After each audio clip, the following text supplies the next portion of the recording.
On a rainy day at school, our protagonist hides inside one of the classrooms, panting and clutching at 2 pieces of candy. It's been 5 days, and that's all he has left. As he gazes at the candy, a sudden noise at the door jolts him, forcing him to retreat into a locker. Gripping a baseball ball tightly, he prays that there's only one zombie, but the door creaks and breaks open. There they are. Zombies. And not just one, but 4, far too many for him to handle alone. Resigned to his fate, he jokes to himself about how he never had this much attention from girls before. Just then, a voice cuts through the tension. There are people. Hope sparks within him. 2 girls are standing in front of the door, one holding a baseball bat. This time, is he saved? They made joke of each other, and forcefully barge in, making a whole scene. The protagonist was shocked from this. 2 high school girls made their entrance. They looked like delinquents from their outfits, but they sure are beautiful. The zombies immediately ran towards them, but they kept their cool and swung the baseball bat, killing one of the zombies in one strike. After killing a zombie, she still acts cute. Hey, women. But not an ordinary woman. She easily killed the zombies in the room with ease. It looks like she's not the only one out of the ordinary. The girl with black hair also manages to kill some with her swift movements. The question is, are they devils or angels? The girl with a baseball bat made the last hit, but unfortunately, the head of the zombie flies towards the locker. That's embarrassing. My boy made an awkward entrance for himself. They greeted each other, but to the protagonist's shock, she seemed to know his name, which was Sato from the baseball club. After cleaning up, they made their way to a safe place to regroup. The girl with a cool demeanor introduced herself as Sekigahara Miki, while the one who's a cute lad was Nakiri Karin. Our protagonist is Sato Masaru, and he sincerely said his thanks for saving his life, and complimented Miki for her outstanding performance. Although she said that it's easy, just swing it full force while aiming at their face or joints, it's not that easy, she's just abnormal. And for her to not hesitate, does she not have consequences? Sato then praises Karin. Her moves are smooth as if she's dancing. She dislikes the fact that he calls her Karin-chan, as they are not close, and shoves his praise as it is easy to avoid zombies by moving naturally. I guess they are not normal in a good way. Even if they have moves like that, once you're bitten, it's all over. Yet why aren't they scared? Are they really not normal? That aside, there is something that is bugging Sato. He points out, where a zombie that is tied up. Is that some kind of fetish or something? I guess we all have our taste, I won't judge. That aside, the question is, why is there a zombie being tied up?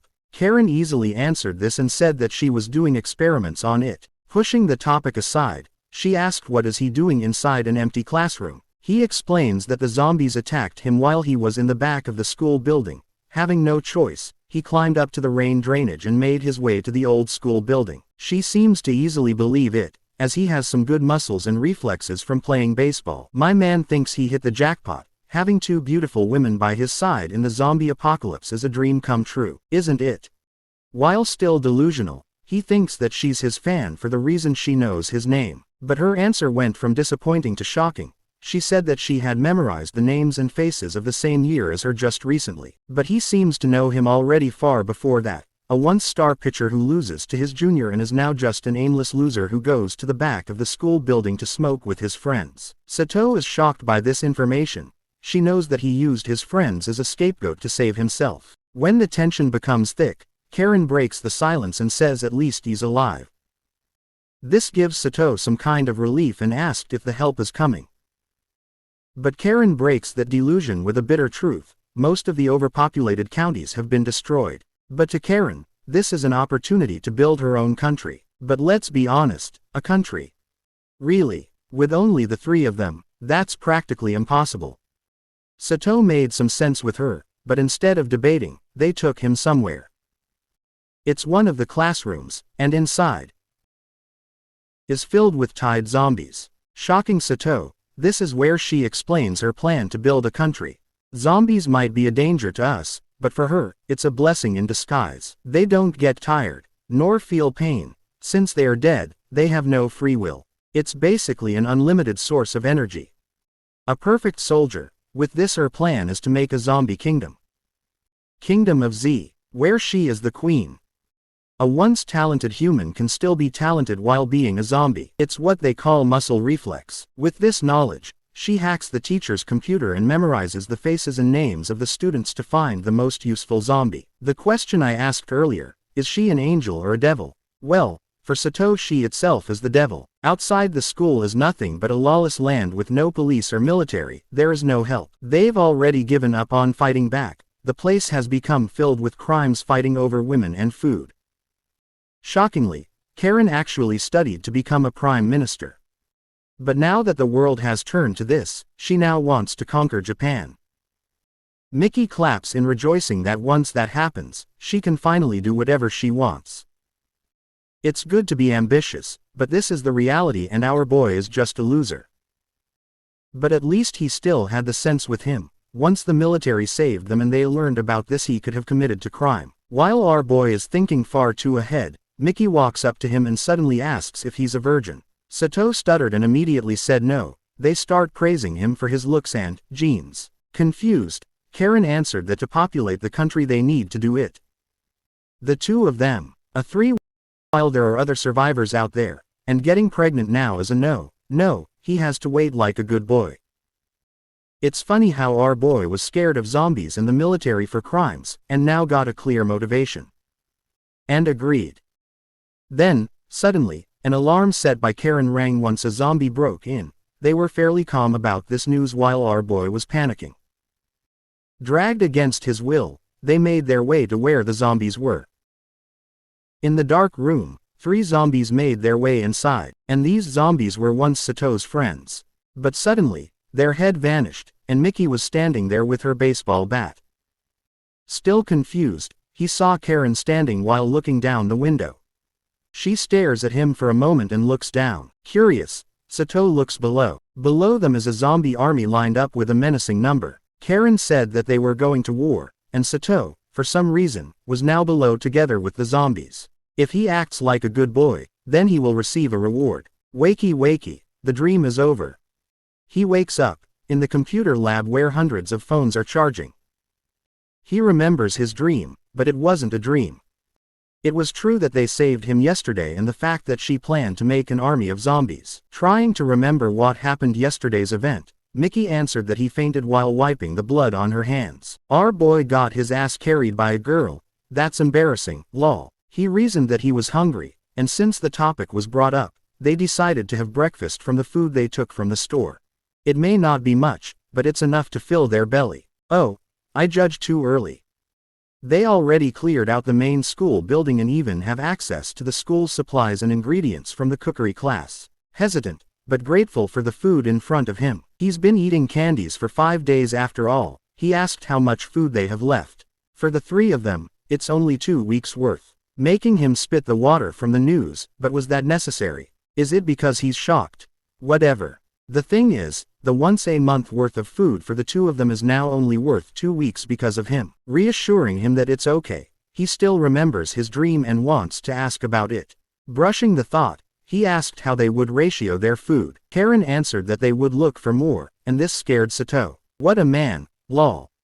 Even cavemen go hunt food if they're running low, yet you act like that. You are stupid, as those 2 said. Still scared, he reasoned that there were zombies out there. The ambitious Karin, if there are zombies, then that's the best place to start the kingdom of Z, isn't it? Acting like a scaredy cat, Karin had enough. Complaining and complaining, he does nothing but ask for his greediness but is scared to take the risk. Everything about his complaints is brushed off. After all, she is the queen. She uses her head, while he uses his body. These words from Karin made him remember the dream he had earlier. And of course, the reward. Oh, what a pervert you are, attaboy. He had a double meaning about what Karin just said.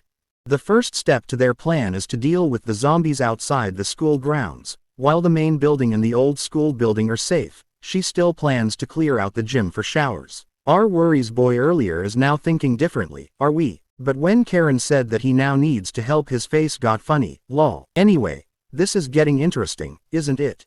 Before I continue, there is actually a mistake on my part. I accidentally swapped Karin for Miki, and Miki for Karin. I hope you can forgive me for this. Thank you for your understanding. As noon comes to their school, the constant growls of the zombies are the only thing you can hear. And that's where Sato's group made their way through the corridor. Just as planned, there are no zombies around. This time, Instead of capturing them, they plan to kill them all, as there are far too many. However, our boy Sato can't fight like our Wafius. With this thought in mind, Miki actually has a plan for him already, and that is for him to distract them and support them from the distance. Surprisingly, he actually agreed. That's new. While the zombies were wandering around the yard, they made their way to the gym, sneaking into the halls. Standing in front of the door, nervous and scared, yet he still followed the plan. With the girls in position, he opened the door and shouted as loud as he could. He immediately got the attention he wanted, like someone in my class who likes attention. The girls made their entrance, still acting cute, and quickly took care of the two zombies running towards them. The other zombies immediately run towards them, but with their swift movements, speed, and power, they easily manage to hold their ground. However, no matter how strong or fast they are, it is far too many for them to handle, but this has already been planned by Miki. When they cleared the main building, the hallway acted as a wall and prevented them from being surrounded. However, the gym is a wide place that can easily surround you. That's why they made a plan. The plan is simple, and that is to distract them with sounds. Zombies tend to follow human voices. They took advantage of this and told Sato to throw the cell phones with alarms around the gym. The alarm rang with the ringtone of Karin singing, and he continued to scatter the phones, which distracted the zombies. While still confused, they took this chance and immediately killed them. While busy fighting the zombies, a wise zombie jumped from the second floor, but Sato saw this and threw the cell phone at the zombie like a baseball ball, hitting the bullseye. While distracted, a zombie manages to sneak behind him and bite his arm. Is this the end for Sato? Karin immediately dashed to save him, but it's too late. When he kicked the zombies' heads, it's already over. The zombies are all dead, and so is Sato. Just kidding, he. Some belts actually covered his arms and protected him from the bite. Lucky bastard. Ops, it looks like someone's pissed. She's mad because she clearly told him to close the door after throwing the phones. She scolded him for this. And she told him that he already knew that the zombie was coming, and she could easily dodge it even without his help. While the silence creeped in, Karin butted in and nonchalantly said that at least they were alive while giggling. After a tiring day, they could finally take a shower. Sato also wants to go, but was denied and told to stand guard angrily. She is clearly angry about what happened earlier, but that's just to show that she is worried about him. In the shower room, it is still clear that Miki is angry from earlier. He is saying that he is better off dead. Karin teased her because earlier, it was all written on her face that she was worried, but she still denies it. Tsunere maybe. Inside the school's judo room, filled with zombie students that are learning judo, one of them particularly stands out, a massive student who looks like he could bench press a truck. He squares off against Karin, towering over her like a mountain. With a size like that, you'd be scared too, right? But you know what else is huge? Hey. Of course, Karin's confidence. What else would it be? With one swift move, she flips the giant onto his back like he's a sack of potatoes. Sato is left in shock. After tying him up, Karin casually mentions that even as zombies, these guys can still use their martial arts skills. It's all muscle memory. Even our boy got his ass flying just by standing close. Would you look at that? Let's be real. Sato's about as useful in a fight as a screen door on a submarine. But hey, he's got one job: carrying zombies around. Yep, our boy is officially the human zombie carrier. It's been a week since they cleared the gym, and the group's been busy clearing the rest of the school grounds. Every morning, they eat breakfast, then Miki hands out the day's assignments. Karin and Sato have been either killing or capturing zombies, keeping the males because they're stronger, and killing the females as they are weak. The school's nearly cleared, with just the schoolyard left to go. But here's the kicker: their supplies are running low. In a few days, they'll have no choice but to venture out of the school to scavenge. Sato, full of doubt, asks what Miki's plan is. Karin tells him to chill. Miki's got it covered. Her plans have worked so far, right? But building a kingdom of zombies, now that's a crazy idea. As the saying goes, the difference between a genius and stupidity is that a genius has its limits. After another exhausting day, they return to their temporary base. Miki offers them tea, and Sato gratefully accepts. While Miki isn't always in the front line, she's got her own weird tasks, like doing creepy experiments on zombies or working on the computer, which creeps Sato. Out of nowhere, Karin tosses a deck of cards at Miki. She catches it without missing a beat. Apparently, they found the cards in the judo club.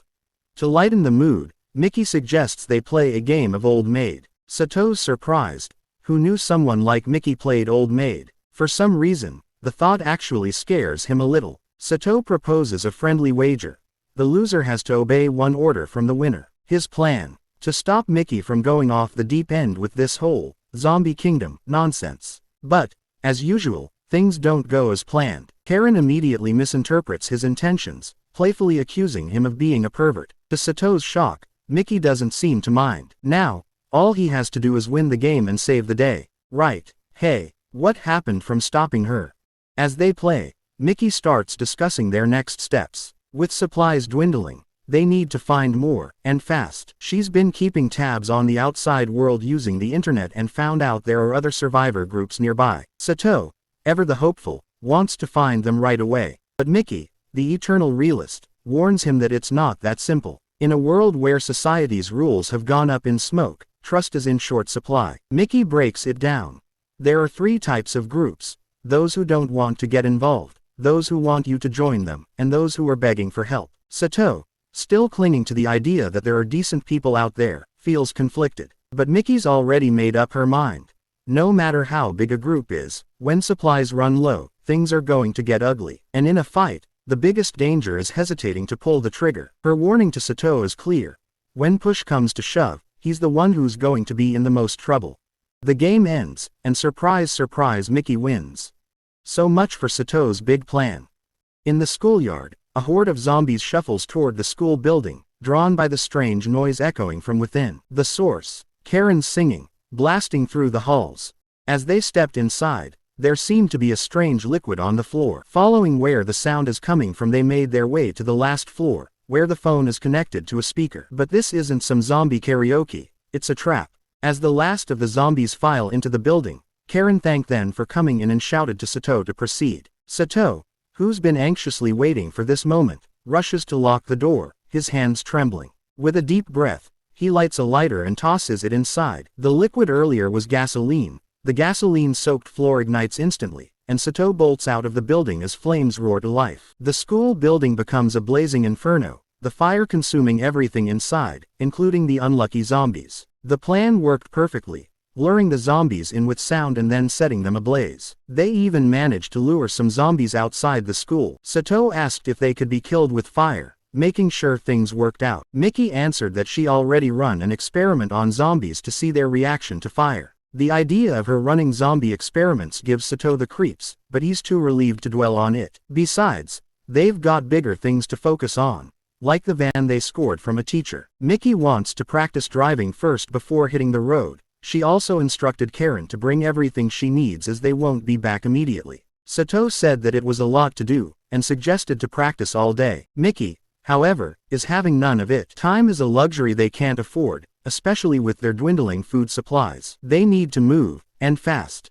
She tells Sato to get ready for the next step, and with that, she's off, behind the wheel and tearing up the road acting like a pro. Sato, eyes wide, can't believe how fast she's going. Then again, for someone planning to build a zombie kingdom, maybe this shouldn't be surprising. As she drives, Miki reflects on the fire they set. It's bound to attract attention, maybe even other survivors. And speaking of survivors, in a nearby building, a group of them is holed up, trying to survive. Among them is Awasa, who's just been ordered to check outside by Mori, a guy who looks like he bullied kids for lunch money before the apocalypse. Awasa, still bruised from the day before, tries to beg off, but Mori, not one to take no for an answer, insists he takes Yamaki, a terrified, chubby guy who looks like he's about to wet himself. Yamaki can't even speak properly because he's scared. Awasa, trying to keep Yamaki calm, decides to go see Mori and the others to tell the plan. As Awasa reaches for the door, he hears something that makes his blood run cold. Inside,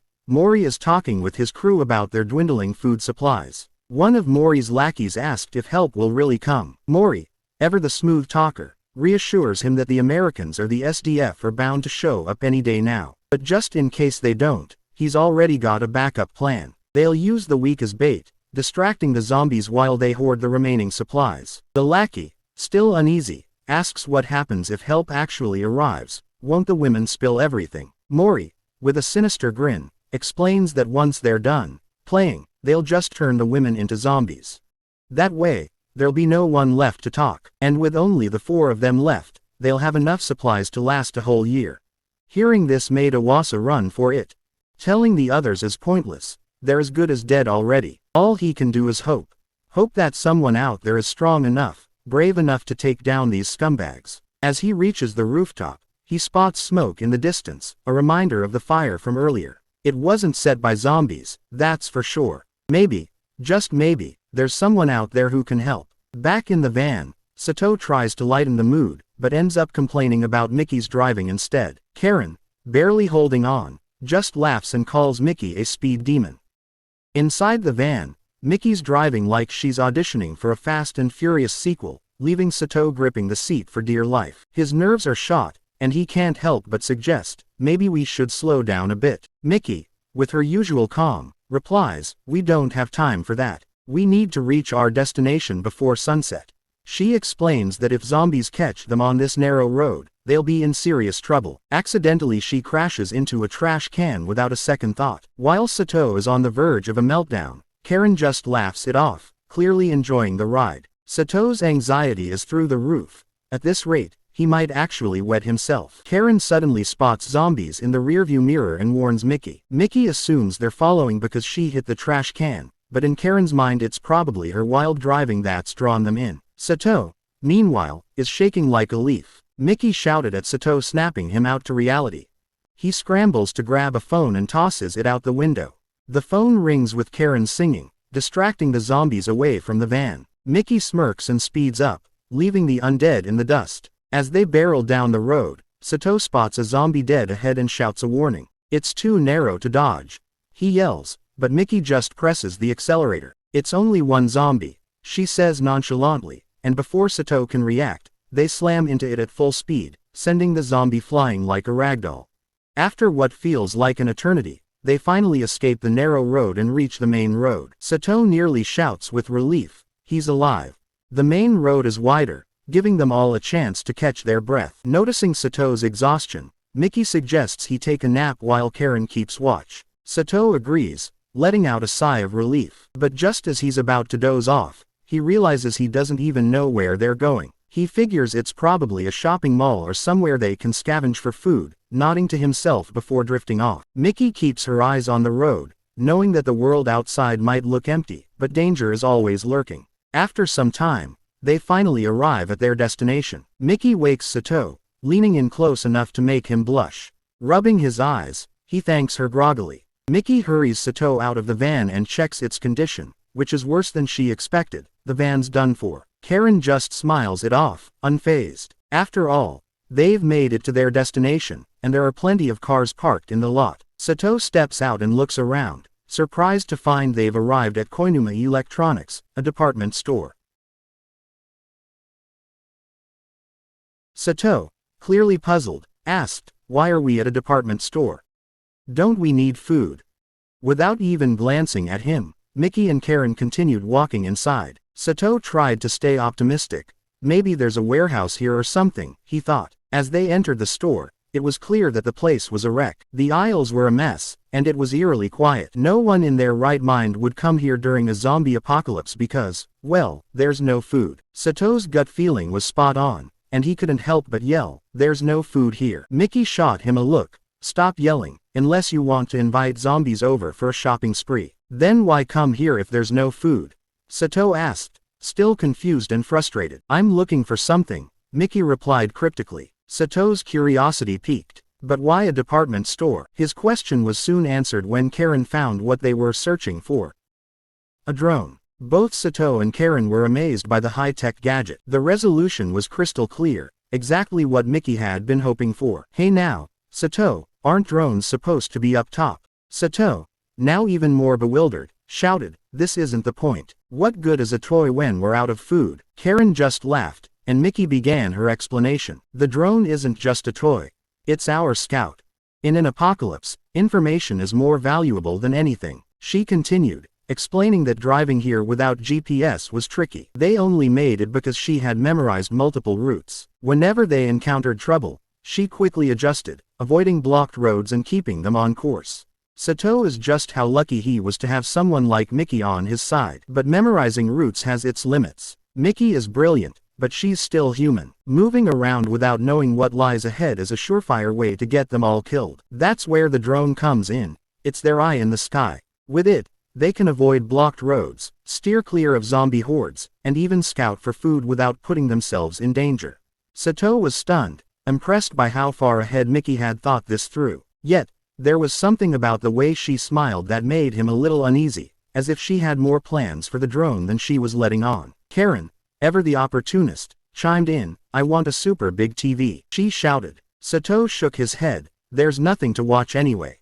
Karin wasn't deterred. "We can watch DVDs," she said. Sato pointed out the obvious flaw in her plan.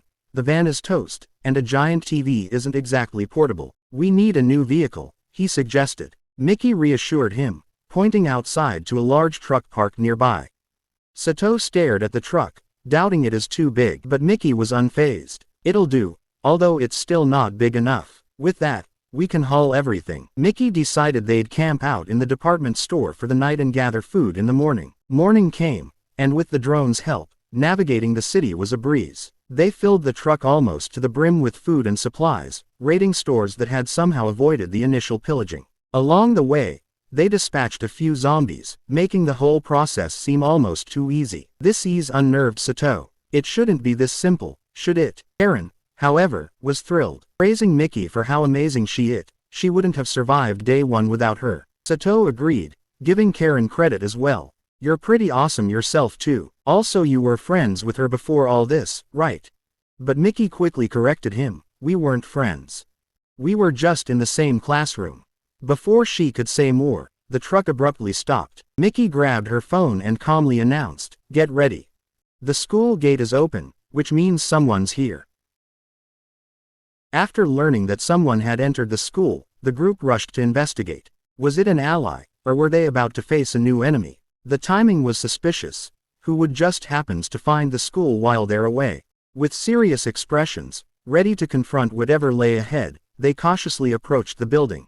When they finally spotted the intruder, Sato's tension evaporated. There was no hardened survivor or dangerous enemy in sight. Instead, they found a guy up a tree, surrounded by zombies, crying his eyes out. Karin couldn't help but laugh at the poor guy's predicament. The man, desperate and in tears, begged them for help. Karin's laughter only made his situation seem more pathetic. But after saving him and bringing him back to their temporary base, they offered him a cup of coffee. After thanking them profusely, the man introduced himself as Aisawa. He confessed that if they had arrived even a little later, he might have been a goner. Yet, before he could finish his sentence, Karin, never one to hold back, joked that he would have made a great new best friend for the zombies. "Karin can't read the room, isn't she? What a carefree girl."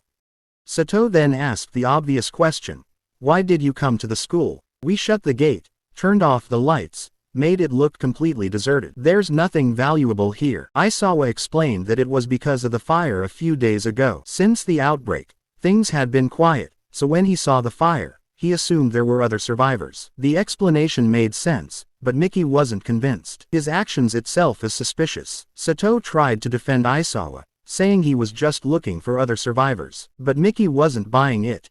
How could someone who can't even handle 2 zombies survive this long? And he looked pretty healthy too, suspiciously well fed for someone living through a zombie apocalypse.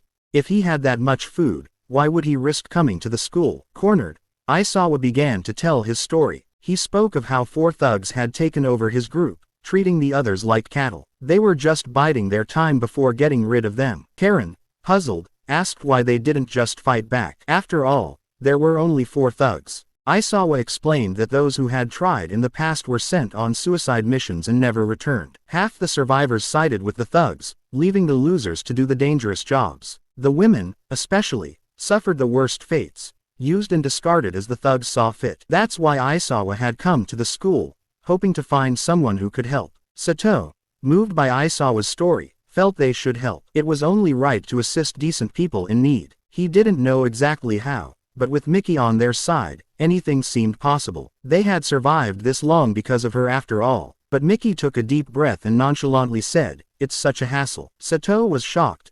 There had to be something they could do. He turned to Karin, but she just asked, "Why should we help? They're not our friends. The 3 of us are fine on our own." Miki then posed the question, "Do you really want to save them?" Without hesitation, Sato answered yes. They were in trouble, and it was natural to help, especially considering the fate of those poor girls. He pointed at Aisawa, emphasizing that he had risked his life to ask for help, even crossing zombie-infested streets. Miki pressed on, asking if Sato was sure about how he felt. Sato confirmed that he was. Then Miki dropped the bombshell.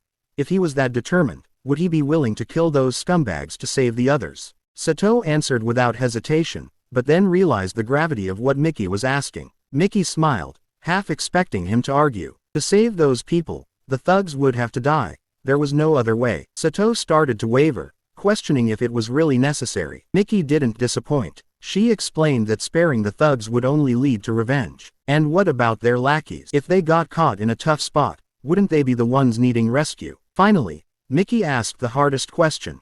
Who do you care about more, us, or those scumbags? Sato stammered but finally admitted that it was Miki and Karin he cared about most. Now that he had agreed, Miki and Karin assumed he might object to the idea of killing, but it seemed they could count on him to handle the dangerous tasks. Sato, realizing what he had just agreed to, felt a wave of terror. He had been tricked by those two, but before he could dwell on it, Aisawa interrupted. Grateful for their willingness to help, he nervously asked how many people they had. Miki calmly replied, "There's only 3 of us." Aisawa, now more worried than ever, tried to stop them, but Miki reassured him, saying she had strong, able-bodied soldiers she could rely on. Sato paled at the thought, while Aisawa looked utterly confused. Back at Aisawa's base, 2 guards who had been assigned to watch duty saw Aisawa approaching, looking visibly shaken. Alarmed, they quickly alerted the others and brought him inside for interrogation. The atmosphere was tense as they demanded to know where he had been for the past 5 days. Aisawa gulped, nerves jangling, but he stuck to the plan. Miki had called the gang, the quartet, and instructed Aisawa to return to his base the day after tomorrow. Both Aisawa and Sato were shocked by this. Sato argued that being gone for 5 days already looked suspicious, and delaying further would only make it worse. But Miki had anticipated this. She explained that the plan was for him to return and inevitably face questioning. His story was simple. While scouting, he was attacked by zombies and panicked. Mori, the ruthless leader of the gang, leaned forward, his eyes narrowing. And then what? He demanded. Aisawa, keeping his voice steady, recounted the lie they had rehearsed. I panicked and ran. I got lost, wandered for 2 days, and then stumbled upon another group of survivors. A large group, about 50 guys with combat training. The room fell silent as Mori's fists clenched. And what did you tell them? He growled, ready to strike. Aisawa quickly denied any betrayal. I told them I was alone and managed to escape. I came back here to warn you. Mori didn't look convinced, so he turned to Saruwatari, the brains of the group, a man with a calculating mind hidden behind nerdy glasses. Saruwatari pushed them up on his nose and asked, if they were really that desperate for food, why would they feed you? And why aren't you starving? Aisawa's heart raced. They fed me just a little, enough to keep me alive. Saruwatari wasn't buying it. And how did you escape? I waited for the night patrols to change shifts, then slipped away, Aisawa replied, but Saruwatari had already made up his mind.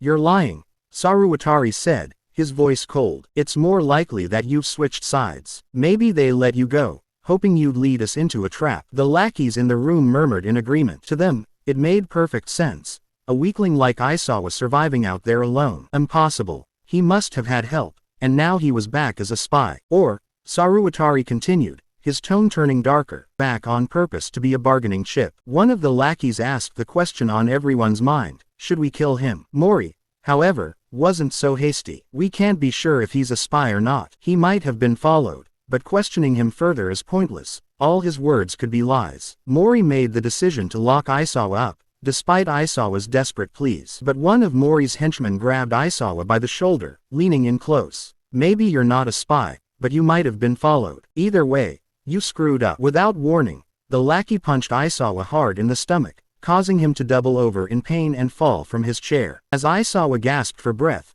the lackey sneered, why bother locking him up when we could just feed him to the zombies? Mori shook his head. No, if he is a spy, he's more valuable alive. He's a bargaining chip. Despite his words, the lackey continued beating Aisawa, leaving him bruised and bloodied, muttering that he was lucky to be alive. Aisawa, barely conscious, realized the terrifying truth. Everything that had just happened was part of Miki's plan. She had predicted that they would think he was a spy, anticipate his capture, and even foresee the brutal beating. It was as if everyone was dancing in the palm of her hand. Miki's confidence came from knowing the type of scum they were dealing with. Mori, the ruthless leader, Saruwatari, the calculating brain, Sato and Kamigawa, the brute enforcers. Miki had predicted that Mori would see Aisawa as a valuable bargaining chip, even with his doubts. But Sato, filled with worry, asked the question that had been gnawing at him. What if Mori does something unexpected? Miki's gaze hardened. Though she was confident in her plan, she couldn't guarantee Aisawa's survival. The entire operation depends on him, she stated bluntly. If he's not willing to go through with it, we won't help.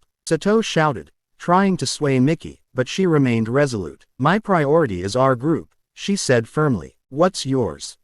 After a long silence, Aisawa made his decision. Despite the danger, he chose to stick with the plan. If this is the only way to save them, then so be it, he said, his voice trembling but determined. I've only known them for 3 weeks, but they're my friends. Getting beaten up is a small price to pay if it means saving them. Miki grinned, pleased with his resolve. Meanwhile, the lackeys turned to Mori, still uneasy about the 50 men Aisawa had mentioned. What do we do now? Sooner or later, they're going to attack. But Mori remained calm, a sinister smile on his face. It was only a matter of time before someone made a move. Let them come. The clash was imminent. The stage was set, and the crash was about to begin. Sato was behind the wheel of the truck, his knuckles white as he gripped the steering wheel. The truck swerved dangerously close to a fence, scraping against it before he managed to regain control. His heart pounded in his chest. He could barely drive properly, let alone in a situation like this. But here he was, tasked with a crucial role in their plan. You might wonder why someone so inexperienced was in the driver's seat. To understand that, we need to recall the plan. Their group consisted of 50 men and 30 women, 80 people in total. If a fight broke out, about 30 men would likely side with the quartet, but Iwasa doubted everyone would join the fray. Some might just provide support by relaying orders or handing out supplies. Miki, ever confident, didn't see this as a problem. Her fighters could handle the combatants, she said, but Iwasa was concerned about the non-combatants. They could be used as shields or, worse, killed. Miki brushed off his worries. They won't bother using human shields, she assured him. Iwasa was puzzled by her certainty. Why not? Miki referenced the 2 magic spells from the story Aisawa had shared earlier, but that only left him more confused. Meanwhile, back at the quartet's base, they were also strategizing. The mention of 50 fighters worried them, given they only had 30 combat-ready members. Saruwatari, the brains of the group, was skeptical of Iwasa's story. He suspected either the numbers were inflated or, worse, there were even more enemies than they were being told. But Mori, the leader, was unfazed. Even if they outnumber us, we've got the home advantage, he declared confidently. Their base was a fortress of death, after all. Iwasa continued explaining to his group. The base was an open space, allowing clear visibility of any approaching threats. All other entrances had been blocked off, leaving only the front. The surrounding parking lot, encircled by fences, provided no cover. Anyone approaching would be exposed, and one of the leaders, Judo, was a skilled weapon maker. He'd even crafted his own bow from store tools. Homemade or not, its impact was real. One lucky shot could be fatal. With such defensive advantages and ranged weapons, they might seem invincible. But Miki wasn't impressed. That's just what they think, she said with a smirk. With their confidence in their stronghold and fighting force, they'd likely deploy 30 or so fighters, believing they'd already won. This, Miki explained, was why they wouldn't use women or weak men as shields. Mori would be focused on the battle ahead, confident in his strength. But Iwasa remained uneasy about the possibility of hostages. Miki, however, believed there were others like Iwasa among them, people who longed for freedom but needed a leader. And that's where Iwasa would come in. If he rebelled, others would follow. The quartet wouldn't risk putting a potential traitor on the front lines, nor would they trust the weaklings, fearing they might betray or flee. This meant Iwasa would only face Mori's most loyal fighters. Mori wouldn't care if he was outnumbered. He believed he was unstoppable. If he won, everyone would fall in line completely, and his grip on power would be unshakable. Given Mori's mindset, he'd likely keep only those he trusted close by, leaving the elderly and loyalists as the supply line, while isolating the untrustworthy in the employee lounge. The first and fourth floors would house the armed combatants, and the women would probably be stationed on the rooftop, where they lacked lookouts. Iwasa was stunned by Miki's ability to predict their strategies so accurately. He explained further, noting that when people receive dubious information, they can't help but doubt it. This doubt leads to guessing, and that's where they'd start to unravel. The 2 spells Miki had mentioned were psychological tactics. The quartet would start doubting whether there really were 50 enemies, or if there were traitors among them. Miki had claimed they had 100 men. Mori's group might have resorted to using human shields. If they knew there were only 3 of them, the plan would fall apart. They'd spread out, making it impossible to isolate the non-combatants. By planting the seeds of doubt -50 enemies and a potential traitor, the quartet would huddle together, making them easier targets. Non-combatants would be isolated into a safety area, just as Miki had planned. Miki's eyes gleamed with pleasure as she finished her explanation. Humans are such interesting creatures, she mused. Even Sato, as nervous as he was, couldn't deny the brilliance of Miki's strategy. Her smile was angelic, but her words were devilish. Wasa thought so too. With everything set, it was time to act. This was Sato's moment, and it terrified him. Me, he stuttered. Miki smiled reassuringly. You can handle it. Besides, we all have our own roles to play. Sato was on the verge of panic. Miki noticed his fear, and reassured him that he had the strongest army in the world. But to Sato, that itself is what scared him the most. Miki had no choice, leaned in with a wink, voice sweet and soothing. If you do well, I'll give you a reward, she said playfully, making him blush. Everyone stared at him, including Iwasa, who knew exactly what was going on. Sato had no choice. He complied, knowing that all he had to do was follow orders. Miki grinned, her excitement palpable. Let the show begin. Beside the first floor, Kamigawa's group gathered, their hands gripping makeshift spears and wooden shields. The air was thick with nervous chatter about the upcoming battle. Kamigawa, however, wasn't having any of it. Don't get too soft now, he barked, his voice brimming with confidence. They could see any approach from a mile away, and with their elite phalanx, he was certain they'd hold the line. Meanwhile, on the 4th floor, Sudo's squad stood ready, bows in hand, peering through the windows. They were perched high, ready to rain death from above on any intruders. And up on the roof, scouts kept a watchful eye in all directions. This vigilance was why they felt so invincible. Kamigawa, ever the brash one, mocked the idea of an enemy daring to challenge them. Idiots. They don't know who they're up against, he shouted, grinning as his men chuckled nervously. Suddenly, a noise broke through their overconfidence. A scout on the roof frantically called Judo. What's going on? He asked. It's a semi-truck. It's driving straight towards us. The scout's voice was tinged with fear. Judo remained calm. Keep an eye on it, he ordered before hanging up. One of his men looked uneasy. A truck. Our arrows won't pierce that. And if they breach the fences with it, won't we be useless? Relax. Judo cut him off. If they try to ram the gate with people inside the truck, not only will the driver's life be in danger but also the people inside. They'd be fools to use it like that. But what if they do get close?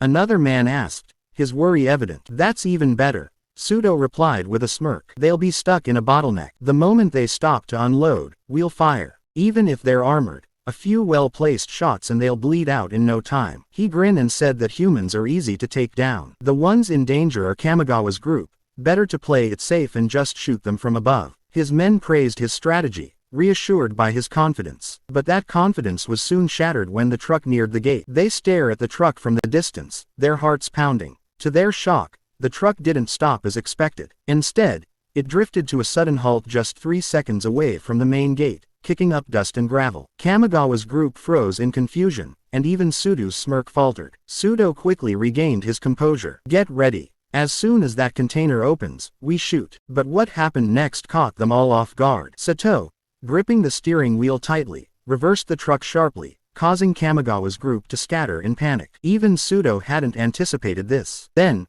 with a deafening crash, the truck slammed into the gate, sending it flying open. Sudo's eyes widened as a terrible realization dawned on him. Wait. Is there even anyone inside? He muttered to himself, his mind racing. As the dust settled, the container doors swung open, but instead of soldiers, a horde of zombies poured out, their eyes glazed and their mouths foaming. They lunged at Kamigawa's group, tearing into them with a ferocity that left no time to react. Screams filled the air as the zombies tore into flesh, blood splattering across the ground. The entire Kamigawa's squad was done for. They couldn't believe what they are seeing. The room was filled with screams for help. It was the punishment they deserved for their misdeed. Kamigawa's confidence evaporated in an instant. As the carnage unfolded, his cowardice took over, and he bolted for the back door. He hadn't imagined in his wildest nightmares that they would ram the gate with a truck full of zombies. His only thought now was survival. He sprinted to the rear line, desperately pushing through the chaos. When he reached the door, he yanked on the handle, locked. Panic gripped him as he banged on the door, shouting for someone to let him in. On the other side, a man stood by the door, his orders from Judo clear: keep it locked. Kamigawa's screams and curses echoed through the door, but the man didn't flinch. Judo's orders were absolute, and besides, with zombies out there, opening the door was suicide. Kamigawa's pleas turned to sobs as he realized the betrayal. Damn you, Judo, he screamed, pounding the door in vain. Judo, however, wasn't about to risk his own skin. Like hell I'm opening that door, he muttered to himself. With a group filled with selfish, greedy men, such betrayals were inevitable. Kamigawa's cries for help were cut short by a sharp pain in his neck. A zombie had caught up to him. Blood gushed from the wound as he collapsed to the ground, his life draining away. In a nearby room, Mori and Saruwatari sat calmly, undisturbed by the chaos erupting outside. Sudo's voice crackled over the phone, no longer calm but filled with panic. What do we do? He demanded, his earlier confidence shattered. But Mori remained silent, his face unreadable as he stared into the distance, contemplating their next move. Sudo's desperate pleas over the phone went unanswered. His voice crackled with panic, but the phone lay abandoned on the table. It was in that moment he realized the bitter truth: he'd been betrayed. Meanwhile, in the shipping entrance, Mori and Saruwatari briskly made their way through a hidden tunnel.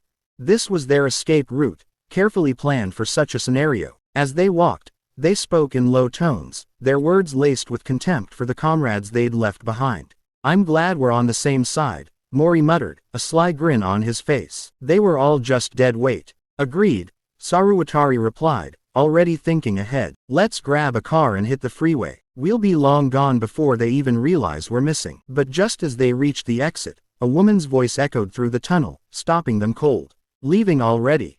Mori and Saruwatari turned sharply, eyes wide with shock. Standing before them were Miki and Karin, calmly waiting as if they'd known about the escape route all along. Saruwatari's mind raced. How could they have known about this? He demanded. Who are you? Miki's smile was disarming, almost innocent. I'm the one who sent those zombies through your door. Her words sent a jolt of anger through Mori and Saruwatari. Cautiously, Mori pressed for more. How did you find this exit? Miki's smile grew wider. It wasn't hard. A man like you, who uses the weak as bait and hoards supplies, would obviously have a plan for when things go south. A coward like you always has an exit strategy. Thinking about it is easy. After all, there is a back door in the shipping entrance opposite. Miki and Karin just waited for the surveillance team to get distracted by the zombies and made their move. Mori's thoughts race. Two women couldn't possibly take them both down, and there was no sign of any backup. He tried to gauge the situation, his confidence wavering as he failed to find any logical explanation. But Miki just smirked, glancing at Karin. Stick to the plan, she said. The plan is just to capture them, and not kill them. Karin responded by pulling out a baseball bat, leveling it at them. Mori blinked, taken aback by the simplicity of their weaponry. Mori, confused by the situation, asked if she's the one who will they fight. Miki confidently answered yes. Mori can't help but laugh at their plan. With guns maybe they could beat him, but with a bat, he's too confident that he could take care of Karin if it's just a bat. He reached into his clothes and pulled out a riot baton, swinging it with a solid impact against the wall to show its power. When I'm done with you, I'll feed you to those zombies. Karin didn't flinch. She simply readied her bat, eyes locked on Mori. Saruwatari, meanwhile, pulled out a police taser, its 900,000 volts crackling ominously as he squared off against Miki. The fight began with Mori charging at Karin, his baton swinging down with all his strength. But Karin was quick, dodging effortlessly as the baton struck the ground, leaving a crack in the concrete. Frustrated, Mori roared, "Come at me." As Mori and Karin clashed, Saruwatari and Miki stared each other down. Saruwatari's mind was a whirlwind of doubts. If Miki had orchestrated everything, she wouldn't rely on a single girl with a bat unless she was certain she could handle Mori. But the fact that she's calm about all of this, there's something hidden that he still don't know. But that aside, all he needs to do is to take her down. If he can subdue her, Mori can take the other one. But Miki smirked as if he read his mind completely. Do you really think subduing me will make a difference? She taunted, her voice dripping with confidence. Saruwatari's eyes widened. How did she know what he was thinking? He realized with a sinking feeling that this was all part of her plan. The fight was straightforward because Karin was far stronger than Mori. As the battle raged on, Mori was already panting, his swings growing more erratic.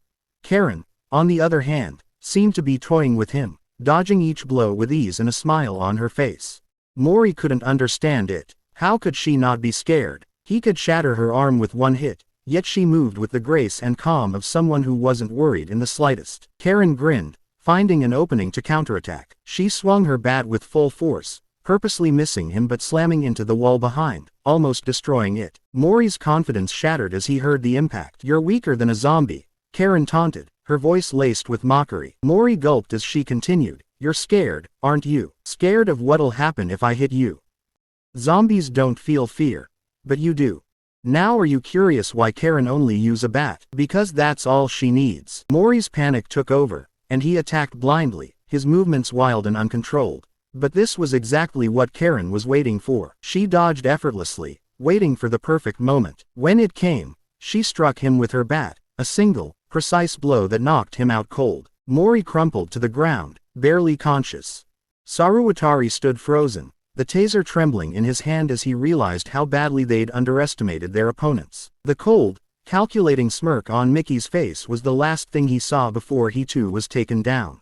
Mori, now on his knees with blood trickling from his nose after Karin's earlier blow, struggled to stay conscious. His head pounded, and his vision blurred, but the will to survive pushed him forward. Saruwatari, his loyalty still intact, rushed to Mori's side, concern etched across his face. As Saruwatari reached out to help Mori stand, Mori's eyes flashed with a desperate, feral glint. Instead of gratitude, Mori's hand shot out, grabbing Saruwatari by the collar. With a sudden burst of strength, he hurled Saruwatari towards Karin, catching everyone off guard. Karin instinctively dodged, narrowly avoiding the collision. In that brief moment of chaos, Mori saw his chance. Without hesitation, he turned and bolted, running like a hunted animal. Miki watched him go, her expression unreadable, before deciding against chasing him. There was no need.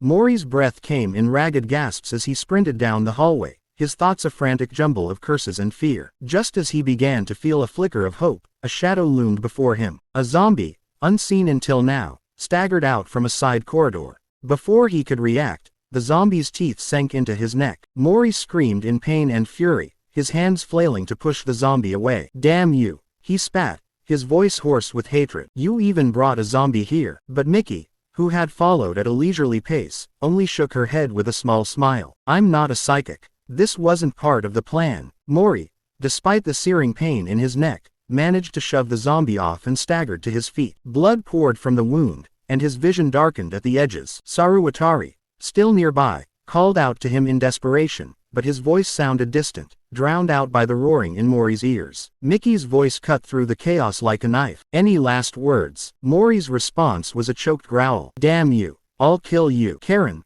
standing beside Miki, smirked down at the dying man. "You can try," she said coldly, watching as the zombie lunged at Mori again, this time knocking him to the ground. The creature's jaws closed around his flesh, tearing into him as he screamed in agony. It was a fitting end for a man like Mori, trapped by his own cowardice and treachery. As the saying goes, you reap what you sow. Miki watched with a detached satisfaction as Mori's cries grew weaker, then fell silent. Saruwatari, standing helplessly nearby, was frozen in shock. He had never imagined that their enemies could be so ruthless. Then, as the last of Mori's life ebbed away, Miki requested Karin to capture the zombie. Saruwatari heard this, shocked. His hope continued to shatter when he heard that Karin can easily handle those two zombies alone. Mori was just a human a moment ago, and why is she so calm capturing a zombie? Normal people would choose to avoid them. Saruwatari's mind reeled. The very idea was insanity. To Saruwatari, these two women weren't human. They were something else, something far more dangerous. They are fitting to be called monsters. Miki's attention shifted to Saruwatari. Her eyes bore into him with unsettling intensity. "So, what's it going to be? Will you come with us peacefully, or do you want to join him?" She gestured towards the now quiet zombie Mori. Faced with no other choice, Saruwatari felt his last shred of defiance crumble. His shoulders slumped as he nodded in surrender, the fight draining out of him. Back on the first floor, Sato sat sobbing as he greeted Karin, relief washing over him. I thought we were done for. He choked out, tears streaming down his face. But Karin, always focused, pulled him out of his moment of vulnerability. Get up, Sato, she commanded. We have orders from Miki. A grin spreading across her face. We need to gather the zombies inside. Sato blinked, still trying to process the situation. Is now really the right time? Miki says it's the best time, Karin replied, her confidence unwavering. In the truck, a smartphone with Karin singing as the ringtone began to play. The zombies, drawn to the sound, slowly but steadily moved towards it. Karin watched from atop the truck, a picture of calm as the undead shuffled closer. When they are all inside, she will hop down to lock the door, sealing them in. Sato thought about it. The plan to take those zombies are easy, but why were they doing this now? What was Miki's plan? Meanwhile, on the second floor, Sudo's squad observed the bizarre scene below. They saw the zombies willingly entering the truck, and Karin herself sitting casually on top of the vehicle, waving up at them. The sight made Sudo's squad uneasy. Could they really control zombies? Suddenly, a phone rang, breaking the tense silence. It was Saruwatari. He instructed the squad to head to the office immediately, stating that the fight was over. Confused but obedient, they made their way to the office, where the rest of the group waited, uncertainty etched on every face. When Sudo's squad arrived, they asked Sudo what's going on. But then Saruwatari went inside, pushing a cart. The sight of it struck them as odd, until they saw what it held. Tied to the cart with thick ropes was Mori, now a zombie, his eyes dead. Horrified, they turned to Saruwatari, demanding answers. But before he could respond, Miki stepped forward, her demeanor as sweet and innocent as ever, which only added to their confusion. Allow me to explain everything, Miki said, her voice soft and reassuring, though it did little to quell the rising dread among those gathered. The tension in the room was palpable as confusion filled the air. Miki, a mysterious presence who seemed to have appeared out of nowhere, was the focus of everyone's attention. Who was she? Why was she here? The thoughts raced through their minds, swirling with fear and uncertainty. Miki began to speak,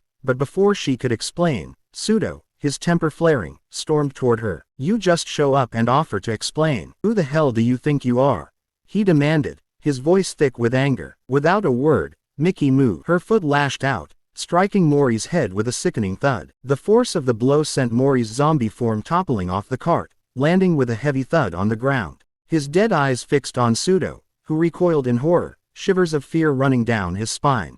Pay attention, Miki said calmly, her voice cutting through the tension like a knife. Mori's a zombie now, and I'm the one who brought him here. You've lost the war, and you know what happens to the losers, right? The words hung in the air, heavy and final. Sudo's bravado wavered. She then continued her explanation. As she is saying, Mori is now a zombie, and the zombies outside is a present for them. This made the people inside nervous. What does she mean by that? While smiling like an angel, she said that they use zombies to fight. Her voice sweet, almost angelic, despite the grimness of her message.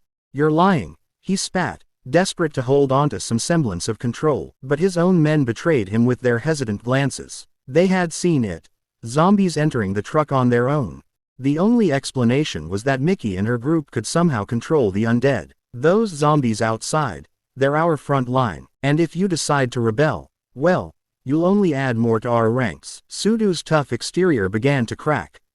Fear gnawed at him, but he still couldn't fully accept it. But then, Saruwatari, who had been silent until now, stepped forward. His voice was low, filled with an emotion that shocked everyone. Sudo, just stop, he pleaded, his once steely eyes now filled with something else. Fear, and maybe even a touch of despair. The room fell into stunned silence. If Saruwatari, known for his unshakable resolve, was afraid, what did that say about Miki? The realization sent a ripple of terror through the group. Miki took this moment to press on.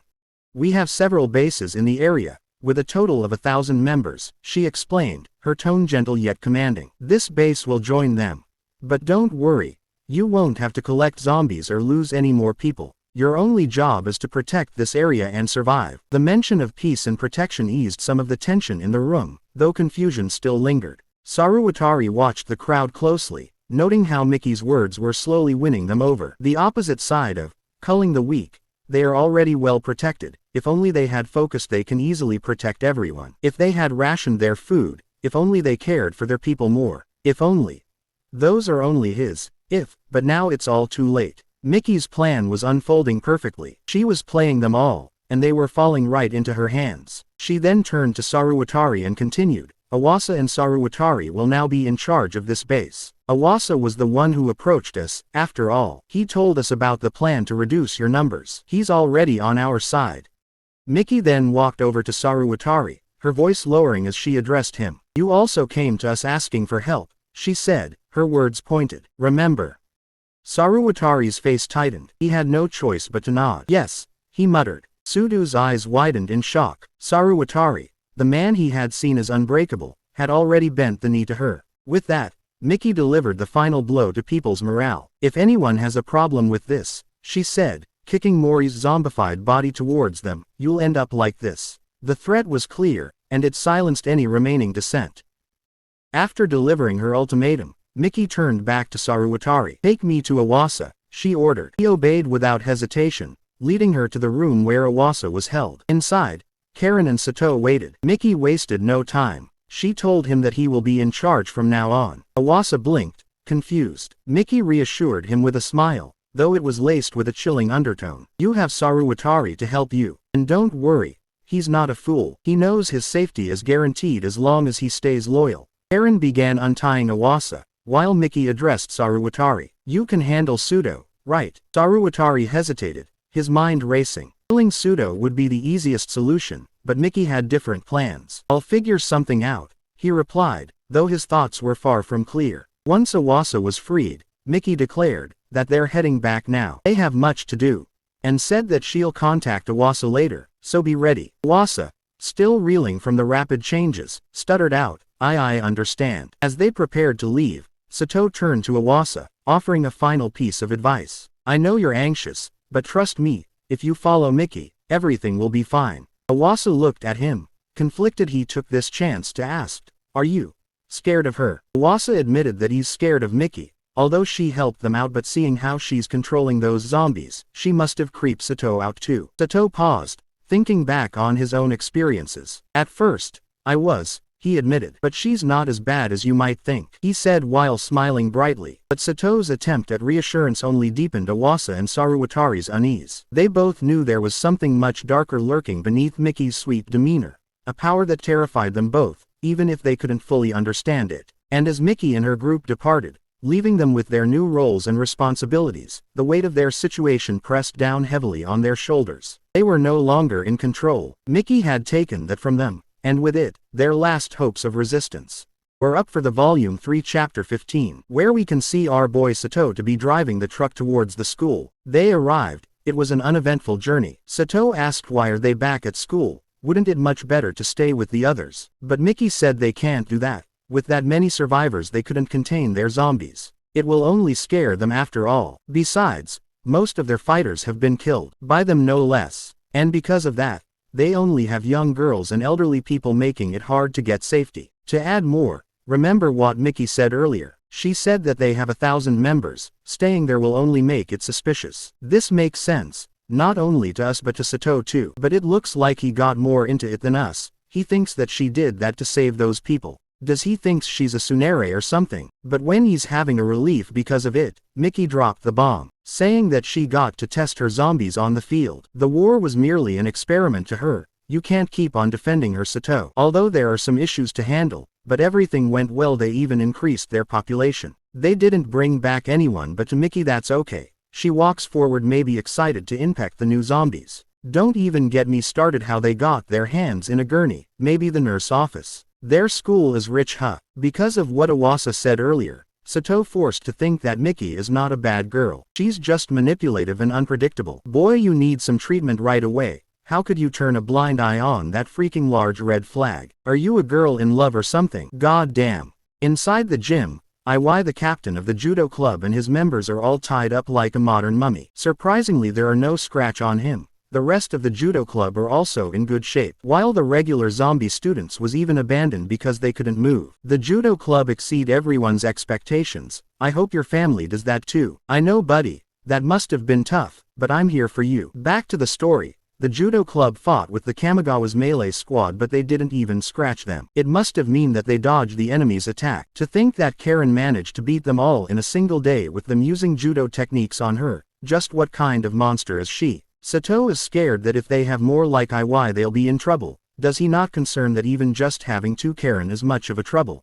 As you've expected, Miki wanted more zombies like IY. They can't just use normal zombies, they need someone who still had their talent intact. What they need isn't the number, but strong zombies. They also need a zombie shepherd and a zombie stable. If Miki's information is correct, they might get more of that kind of zombies. This is getting more and more interesting. Just what kind of zombies will get added? It's as if she's a necromancer or something. Breaking the silence, Miki remembered her promise about Sato's reward and asked him what he wanted. Our boy's mind is floating. He doesn't even know what to say at this point. He didn't thought that the reward was actually true. After all, it's Miki we're talking about. She looks so happy saying that she should reward her retainers as a queen. That's an interesting face you have there, my queen. You have no right to complain, Sato. Think of it as an honor. The Watchers must have been wanted a mommy-type girlfriend. Karin then butt in, grinning and said, should I give your reward? Shocked and embarrassed, Sato didn't think this far. Her reasoning was simple, it's because he did well in the battle. A good boy need to be rewarded, right? Woof woof. A reward from these 2 beautiful girls must have been a heaven for Sato. A reward only means one thing for him, and that is... oh shit, we can't show that here. We'll just blurt this out. The smile of those 2 quickly faded when they saw Sato having a nosebleed. Ha ha ha ha, what the hell, man? Who would get nosebleed from being horny? Do they really exist? Disappointed, Miki didn't want to give him a reward anymore. This disheartened Sato, but Miki said maybe next time. This immediately got Sato standing hard happily. His hope that they could do it next time make him stand hard. I am going to jail for narrating this shit. What the hell did I choose to recap? Inquiring about Saruwatari's progress on the job they had discussed, Miki gave him a call. Saruwatari responded, holding a sheet of paper that had the names of the surviving members. He sent several of the members who used to grow vegetables as a hobby to oversee the cultivation. Following Miki's instructions, they are currently making progress on the reconstruction inside the building. After the call, he intended to tell those members with basic knowledge of plumbing and electricity to examine the fuse box and the plumbing system. By giving them hope that someday they will be saved and keeping them busy, they will keep them in control. Panic is not what you want in a zombie apocalypse. Folks, moving and keeping your mind occupied is the best way to relieve stress. Saruwatari has figured this all out already. People tend to do crazy things if they have time on their hands. Think about it. What do you think you'll do if you don't have internet? You'll get crazy for sure. That aside, Isawa are not used in ordering people, making it hard for him to adjust. Miki left that for Saruwatari to handle. She then asked what about Sudo's group, and Isawa said that he split them into 2 and gave them work to do according to their ranks. They get along well because they are friends, and they don't bother anyone. Then Miki asked how safe he was when he ordered Sudo around, and Saruwatari answered that thanks to her speech, he couldn't touch him. After all, he's just relying on Miki's orders. Saruwatari changed the topic about scouting. He wants to add even just 1 more person to help him, but Miki immediately said no. He's the only one who needs to do the reconnaissance. That's his job, and he needs to do that alone. This is somewhat his punishment for what he did in the past. She then proceeds to order Saruwatari to tell Iwasa to bring sweets the next time he goes back. Sato and Karin quietly sit nearby. Just listening to their conversation makes them feel small. Karin just laughed it off, as she is fine being the stupidest in the group as it suits her well. You might think it might suit her, but she's still strong. Unlike Sato, who's far the weakest of the group, he's also not smart. To his mind, he thinks that, from Miki's perspective, he's useless. All of a sudden, Saruwatari requested to put Sato in another room to take the call for Iwasa to rant at him. Iwasa is scared of her after all. He wouldn't want her to be listening to his grumble. Miki agreed and threw the phone at Sato, telling him that Iwasa wanted to talk to him and telling him to go to the other room. Sato obediently followed, going out of the room he'd been in earlier. He took the phone call, expecting Iwasa to answer, but instead, it's still Saruwatari. Sato questioned himself.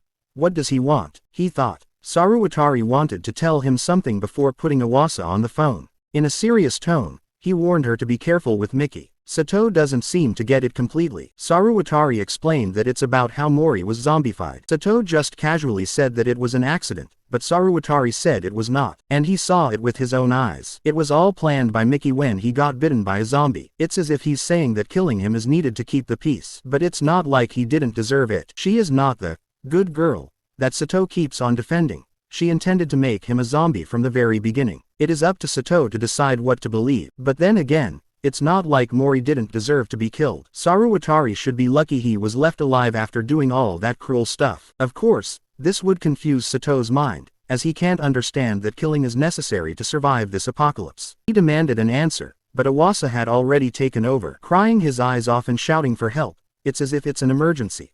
He explained that everyone thinks he's now a bad guy because he's friends with Miki, and now everyone avoids him like a poop. Sato awkwardly laughed when he heard it. Well, I can only pity Iwasa. He went through so much to save those friends of his, and now they are avoiding him. I can only hope that they are doing that for a good reason. After talking to him, he hung up. He still thinks about what Saruwatari said earlier. Miki predicted that Saruwatari and Mori would escape, so she prepared to catch them herself. She even kept Saruwatari alive because she thought that he would be useful. The fact that Miki was allowed to become allies with her enemies, Sato thinks, is enough reason to make her a good person. And besides, Mori can't cooperate with them. That's why he's useful to be a zombie. For me, again and again, I will say it. He deserves to die. To Sato's horror, he thinks that what if Miki thought that Mori and Kamigawa were more useful as zombies? If they are not useful as humans, would she make them zombies? Then wouldn't that just mean that if you're useless, you'll become a zombie too? Panic gripped Sato. The fact that he thought earlier that he's the useless one in the group, then would Miki make him a zombie too? He shakes his head, trying to calm himself. He shouldn't jump to conclusions too fast. He reasoned to himself that she helped Iwasa and her friends when Iwasa asked for help. And besides, in the earlier days, she was clearly worried about him when he got bitten. He slapped his cheeks, as if as punishment for doubting Miki. He wouldn't survive without her. Saruwatari has been playing along until now. He can't afford to stay under Miki's palm forever. It looks like Saruwatari has a plan of his own. Sato made his way back to the room where Miki and Karin were. And now, they are planning to discuss their new step.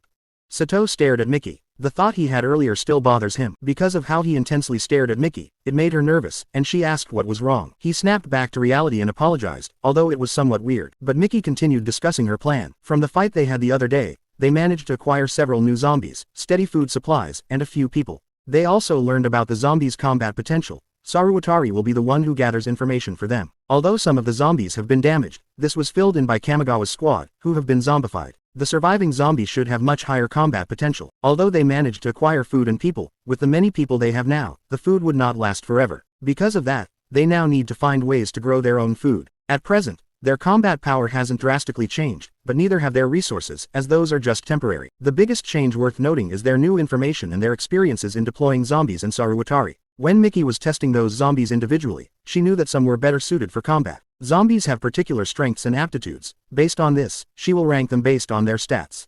A to C class zombies. A class zombie is where IY is classified as. The B class is Ishigaki from the Judo club, along with Mori and Kamigawa. While C class are those average zombies. From the fight, it was a give and take. They saw how powerful their zombie army was. But only IY was the one who came out unharmed. Besides him, all of the zombies are somehow damaged. In other words, zombies aren't invincible. Karin Bud is smiling cutely. Then Miki said as if to prove Karin's point that most of the zombies can be killed by a weak little girl like her. But it looks like Sato has something to say about that comment of hers. Does bro really want to die that badly? He barely escaped death. Huh. Zombies might not be invincible, but A-class zombies are in another league. Even Karin can't handle multiple Iwasas, but it is still impressive to handle a large man like him. It was also strange when Karin fought with IY. Members of the judo clubs were all lined up. It was as if they were watching a tournament. Miki answered that it was probably because of their personality as martial artists, so in this world, zombies still have their personalities. Just imagine what a zombie soldier would do while holding a gun. In the future, there will be a lot for the three of them to handle. That's why they need to look for more survivors who can cooperate with them. But if it comes down to a fight, A-class zombies are the main foundation for their kingdom's army. Both Karin and Sato nodded in understanding with that. Miki will now go over Saruwatari's information he provided to them. It seems Sato is cautious of him now. With Saruwatari's information and her own, she compiled it all into one. She erased the board and drew a map. The star represents the school, and the circle represents the store where Iwasa's group is, while the other marks are where their enemies are. Among the local groups, Saruwatari and Miki only declared 3 groups to be dangerous. First is a group using a building in K-City as their stronghold. This group is called Kantushensingumi, which is basically a mafia. Since the outbreak,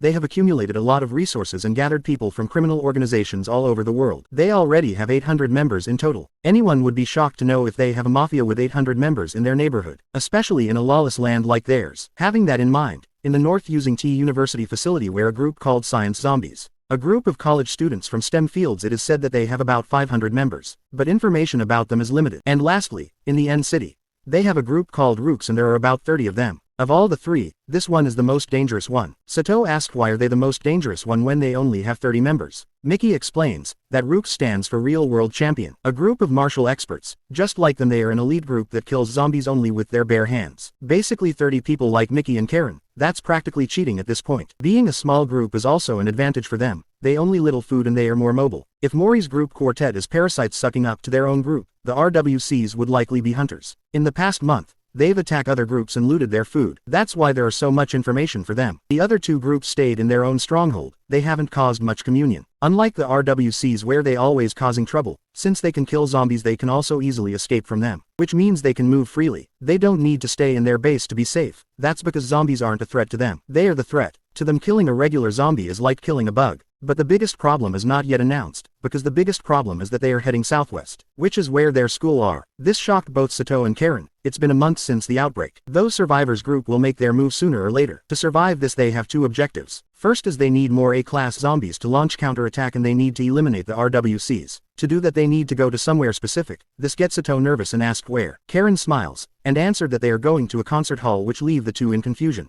Confused as to why Miki wants to go to the concert hall. Will they kidnap an idol to perform a concert for their zombie army? Miki shook her head and said that concert halls aren't only used for that. On the day of the outbreak, a particular one is holding a special event. Sato gasped. He remembered the one event on the outbreak. He shouted the name of the event, which was Bride. The super arena was conducted in a concert hall. Miki didn't expect Sato to know this, but how could he not? It was the fight of the century, Takeda versus Jackson. Karin is confused and doesn't know what he is talking about. Sato continued, saying that in the evening, in the super arena, there was a mixed martial arts event. A match between the biggest name in their country, named Bride. A fight to be chosen and take the title of the strongest bride on earth. In other words, the ultimate bride.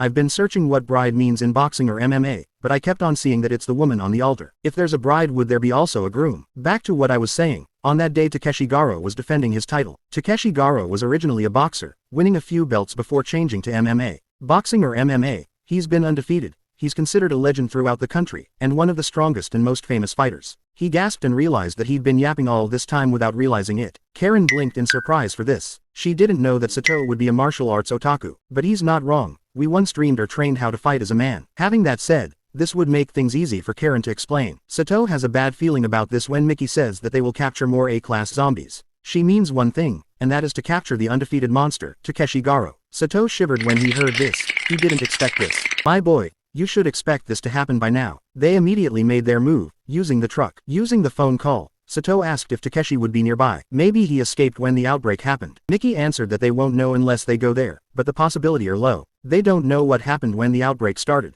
and information is slow in the waiting room. Even if they somehow know something is wrong, it's hard to imagine he escaped right away. That's why the possibilities are high that the participants are still inside. It makes sense since it happened right before the match. How unlucky can you be when a zombie apocalypse starts, and you're inside a concert hall? Lol. Then, Karin said, smiling, that a strong martial artist could handle zombies like her. So Karin thought that maybe he killed the zombies and escaped. But Miki reasoned an arena with 22,000 people in the middle of confusion. Even if one is only infected, it would spread rapidly. No matter how strong a person is, if it's a horde of zombies, you're good as dead if they surround you. Karin laughed and said good point, but it was not a laughing matter. That's 22,000 people who died, you know. Right after the outbreak, the arena must have been filled with zombies. Some might follow the noise outside, but some might stay inside. After a whole month, a lot of those zombies inside most likely followed the noise outside by now. This was their chance. They traveled towards the arena. It was uneventful. And finally, after some time they arrived. Found a place to park and inside the truck. Miki instructed that their priority is capturing Sekigahara, but that's not all. Sato grinned, laughing devilishly. Karin was confused and asked if she meant Takeshi's opponent. But Sato answered proudly that in a tournament, there isn't just the title match but another small match as well. The tournament has 7 matches total of 14 fighters. You brought the truck to carry them all right, he said, grinning and acting cool. That's cringe. Those two didn't expect him to be this smart. Even our queen has an interesting face she's making. And since many of the participants came from a gym with other members, many of those fighters came to support their friends. In other words, there should be a lot of A-class zombies inside. Those A-class zombies should be inside the participants' waiting match. Miki verified their routes using the internet. Although the number of zombies inside the arena decreased, there were still thousands of zombies inside. Then, Karin had an idea. She looks for it inside the box and points out the drone that they will use. Using the drone, they can see inside the building with its camera. At the same time, they can play music to lure the zombies away. Using this method, they can lure the zombies away. If they do this a few times, they could lower the number of zombies inside. The sun is already setting, and this is taking them a lot of time. The whole place is enormous after all, and it's still a long way to the waiting room. Though it takes a lot of time, they cleared out a lot. There should be only a few more left. Miki asked Sato to take over, and he agreed. Looking at the laptop where the live camera is, then they saw something. It's not a zombie, Miki immediately said to Sato to turn back. Implied and turned to the corner. Everyone's surprise, they found a little girl inside. The girl tried to say something to them. Go away, she warned, and ran away. But then suddenly, the drone's battery turned low. Miki hurried Sato to turn it back. If it fell, they'd lose it. Inside the truck, they sat down and regrouped about what just happened. The drone will be fully charged after an hour from the expensive battery they looted from the store. Now, they discussed their plan for what to do about the girl. Then Sato, acting like a hero he had no use, shouted that they should help her, even though they still didn't know why she was there. To be honest, while writing this it cringes me. I admire the determination of our boy Sato, but for him to be indecisive and make a decision, it pisses me off. Miki has her point. It's easier said than done. I'm sure if you asked him how will he save her he too don't know what to do and just beg Miki to do it. F-seeking idiot. Acting like a hero. Like he has the guts to do it. Shut the FCK up. Ehem. Sorry about that. Continuing with the story, I admire Miki's calm. She asked this stupid boy how a little girl like her could survive on her own for an entire month. Although there are food within the arena-like vending machines, but she's near the waiting room which is far from those. Especially with the zombies, what has she been eating this entire month? This made Sato speechless. That's right, shut that mouth of yours, dumbbell boy. While she is clearly dirty, she's not malnourished and still has the energy to run around. Her very existence is suspicious. Then, Karin tells her theory. Maybe she's with another group trying to get inside like them, and she was sent to investigate the drone. Or maybe she's been ordered by an evil group to check the drone or something. Well, it certainly has her own point, but with Sato butting in, it makes my blood boil. Blindly supporting Karin's theory because he wants to save the little girl. Would he act like that if that was an adult man? You're just nothing but a simp who would recklessly dive in if a girl is in danger. Miki sighs. I can only pity Miki at this point. Even if their theories are true, how could she dodge those zombies around? Besides, there's no easy path to where she is. They may not know how, but she managed to survive inside there for a month. And the door at the end of the hall, if she said go away then, it only means one thing, and that is there is something dangerous nearby. If they take the girl's value into account, then they should stay out. When Sato heard this, he suddenly stood, clenching his fist. Although he has doubts about the whole situation, he thinks they should go there. They may not have any idea what's going on inside there or how dangerous it might get, but if she feels she has to tell them to go away, then she must need their help. Although it was a bit cringe but he's too kind and naive for the zombie apocalypse. I know someday he would put his team in danger. Miki was shocked by Sato's dedication and couldn't help but smile. She said that he was right and while smiling, she thanked him. Just like Sato said, they'll go to the waiting room as planned. But this time they have one more objective on the list, and that is to save that girl. They made their way inside, quietly going inside. Check the surroundings to see if there's any zombie in sight. Using the map, they can tell that she ran down 3 waiting rooms. And to tell where exactly is she using, you can easily find the room by looking at where a room has no dust. Most rooms will be covered in dust if it's not used for a month. All they need to do is to look for a room with no dust. While looking for it, Sato found a door with no dust. He looks at Miki and Karin before opening the door. He breathes in, nervous about what's gonna happen before opening the door. As soon as he opened it, a zombie who was a fighter standing alone in the room jumped out. Already expecting this, ran and dodged his attack. Miki already predicted this, though they don't know what's inside the room. But it's either a human and the girl or a zombie and the girl. Either way, the possibility is high that they will get attacked. She may be with a human, but a zombie. How could she be with a zombie? Sato asked. Although it's unlikely, Miki already has a theory for this. Thinking about it too much won't give them an answer. They have to go there to see for themselves. Back to the present, Karin rushes in front and swang her baseball bat. But the zombie dodge it, shocking them all. It's the first time this has happened. As he dodges, he manages to compose himself, standing in his fighting pose ready to fight. This fighting style is the style of Karateka Sakuryuji, just as Miki thought he was an A-class zombie. Between the fight, inside the room, under the table, is the little girl who's hiding, wanting them to run away, because she doesn't want them to end up like her dad. Sato turned on the lights. The zombie tried to punch her, but she dodged. The fight continues with Karin dodging and blocking his attacks. He's strong, he keeps on raining punches at her non-stop, and even Karin has a hard time dealing with him on her own. Taking this chance, Karin jumped and launched a kick on the zombie's back, catching him off guard. Karin might not defeat him all on his own, but with Miki on her side, it'll be easy. If their opponent is an A-class zombie, they'll fight it inside the room. But if there are 2 of them, they'll lure the one out first and take care of him in the hallway. If the zombie isn't A-class, Karin will kill it. Then, Sato shouted. If the zombie is an A-class martial artist, although Karin can handle any normal zombies but fighting an A-class martial artist is dangerous. But Miki calmly said they'll do it like they always do. They are both there after all. Then this boy shouts about to pop his eyes off. That's it. OFC King, damn, if you weren't so useless in a fight, then maybe you could help them, fucker. He'll be in the cleanup duty as usual, typical useless boy. Karin and Miki will handle it just like the old times. But Sato can't help but feel nervous about this, then learn how to FC King fight next time BTCH. Karin reassured him that it'd be fine. With Miki on her side, they couldn't lose. In the present, while Sato is watching the fight, he couldn't believe it. When Karin lands a hit, Miki trips it at the same time. They're in sync but separate, almost as if they're dancing. Finally, Karin hits the zombie's head, knocking him on the ground. For Sato, this is the match of his dreams. The zombie may be a martial artist, but he can't fight while surrounded. He just mimicked his moves when he was alive. Becoming a zombie might get him stronger, but it made him completely mindless. Given that this is much as only he can do. Sato thought that this was his chance, so he prepared the belt and ran towards the zombie to tie him up. But surprise surprise, the zombie can still stand up. That's a FC King A class and martial artist for you, bitch. You're so worried about them getting hurt because the zombie is too strong, but here you are mindlessly running towards it before the signal. The zombie dashed towards him, too fast for him to dodge. Left with no choice, he chose to block it. But all of a sudden, the little girl ran in front of him and shouted, "Stop," and "Don't move," shocking everyone in the room. The zombie really didn't move. And sat down. It's funny that Sato, who wants to save that little girl, was saved by her instead, lol. Everyone was surprised, but Miki took this chance. And pinned him to the ground. Miki shouted at Karin and Sato to hurry up to tie him up. But the girl seems to be worried, after tying him up. Sato sat down, exhausted. The zombie just stopped earlier, it was weird but it saved his life. Then, Miki called out for the little girl and introduced herself as Sekigahara Miki, and asked for the girl's name. She introduced herself as Furuya Ritsuka, and then Miki said that what she did back then wasn't on purpose.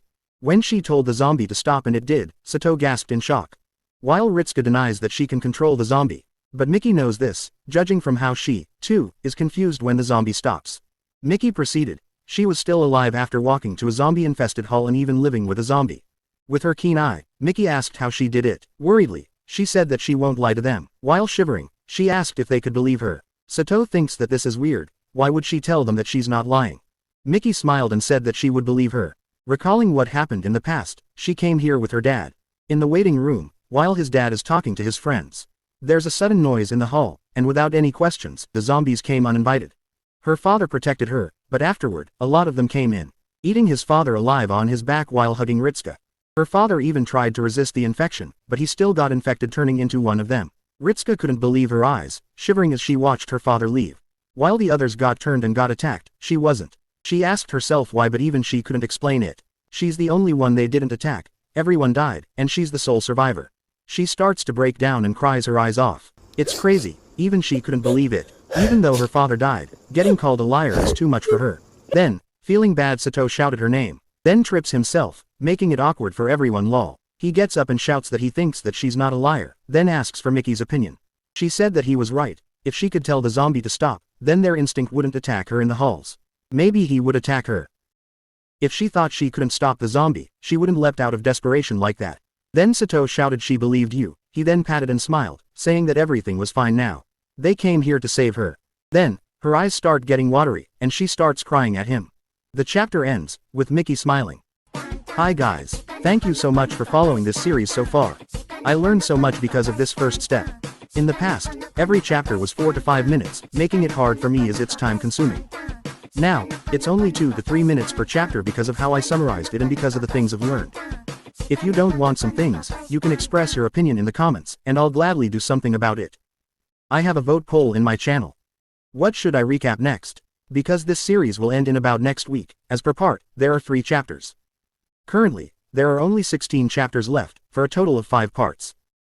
While Ritsuka's dad's phone was charging, she saw on her dad's phone that she couldn't go home, and that's why she stayed there. Sato pitied her and said that it was okay now. He said that she could come with them to their base because it's much safer there. But Miki immediately said no to this. She reminds Sato about their mission to collect zombies and take down the RWCs. While Ritsuka is worried about what Miki said about collecting zombies, Sato argued about why would they not take Ritsuka. Miki answered that if she were normal, she would welcome her with open arms, but since zombies don't attack her, it should be fine to stay here. But then, this guy tried to guilt-trip Miki, saying that, is she really okay leaving a little girl here? You're lucky you are loved by Shotomex. Miki then asked, what kind of group is the RWCs? Sato said that they were a martial artist with a question, meaning they are humans. Ritsuka may be safe from zombies, but for humans, she's not. Sato gasped from realization. Miki continued. This same goes with Awasa, and the others in the department store. Those mindless zombies won't enter the department store, but humans can and will. Sato remembered what they did in the past. She was right. If they don't gather an army, he should know what will happen if the RWC comes. But then Karin butt in, saying that not only do zombies leave her alone, but she can stop them. Making everyone in silence. She explained her point. She stopped a zombie by ordering it. Not only do they don't attack her but she can order them too. This made Ritsuka scared, but then Sato stepped in, protecting her, and argued that they still don't know for sure if she can command them. Though she stopped the zombie earlier, that doesn't mean it always works. Then Karin asked if it was just a coincidence. Instead of arguing, Miki said that they should just test it. Miki said what Ritsuka's been worried about, that it's scary not knowing if she can do it. Ritsuka admitted this, but Miki reassured her, she won't get hurt, and since she's worried about what happened back there, they should test it. Whether or not she could control the zombies or not, what's more important is that she won't be scared anymore. Ritsuka, while her voice is shaking, she asked if it didn't matter if she couldn't do it. Miki reassured her, if she can't do it, they won't bring the topic out ever again. With enough courage, she agreed to test it. Miki stands, smiling brightly. Since they are surrounded by zombies they are short in time, but this is for Ritsuka. Besides, they already have a tied-up zombie on hand. Miki asked for Sato and Karin's help. While tying him, Sato couldn't help but worry. Zombies don't attack Ritsuka, so they should leave her here. If they don't do this the RWCs will come. It's better to test if she can control it or not to allay her fear. But for some reason, he had a bad feeling about this. Finally, the zombie is now fully tied up in the locker. Sato and Karin sigh in relief. Miki moves towards Ritsuka. She said that the zombies were trying to attack them, but they couldn't. She reassured her that it was safe and they were out of his reach. Now the real test will begin. Miki said that she should say stop and don't move and said that it's just a test. And so, Ritsuka followed and shouted don't move. But the zombie still moved. Was it a coincidence after all? Miki came close to her ears and said that it was serious this time, and tried to imagine Sato being attacked. Ritsuka remembered Sato's kindness. With her eyes watery, she shouted stop. To everyone's shock, the zombie completely stopped. It seems that she could stop a zombie, and it's not far off from the mark. Sato noticed Miki's eyes and her intentions. The bad feeling he felt earlier, and Miki's behavior and expression. She is planning to use Ritsuka to capture zombies. Suddenly, a loud bang was heard on the door. This proceeds with multiple banging on the door. Behind the door are zombies. The banging became louder. Why are the zombies here when they lure the zombies out? Miki answered that they probably came back, while Karin said that they weren't that quiet to begin with. Maybe they heard their voices or footsteps. From the noise, Karin can tell how many zombies are there. This surprised Sato, but more importantly, the zombies can't break down the door anytime soon. Karin asked what the plan was, but this made Sato gasp. He overthinks that Miki will use Ritsuka. If she does that, he has no choice but to stop her. His mind is filled with his own worries, but Miki shouts at him, snapping him back to reality. It looks like Miki already planned this beforehand. Sato ran towards where his bag was and took out a laptop. With the laptop on hand, he turned the drone on, making a sound that Ritsuka doesn't know. Using the drone's camera, they got a live video outside. There's a total of 5 zombies outside, and using the drone, he lured the zombies away. 3 C-class zombies followed the drone as planned. Miki shouted at Karin. Ritsuka is worried about this, but Sato told her it's alright, she shouldn't worry about them. Karin opened the door and kicked it open. The zombies saw Sato sitting there alone and ran towards him, not knowing that there's a rope beneath them, tripping them. They tried to stand up, but they were stuck in a tarp coated with double-sided tape. Karin rolled them and tied them both, capturing them completely. This surprised Ritsuka.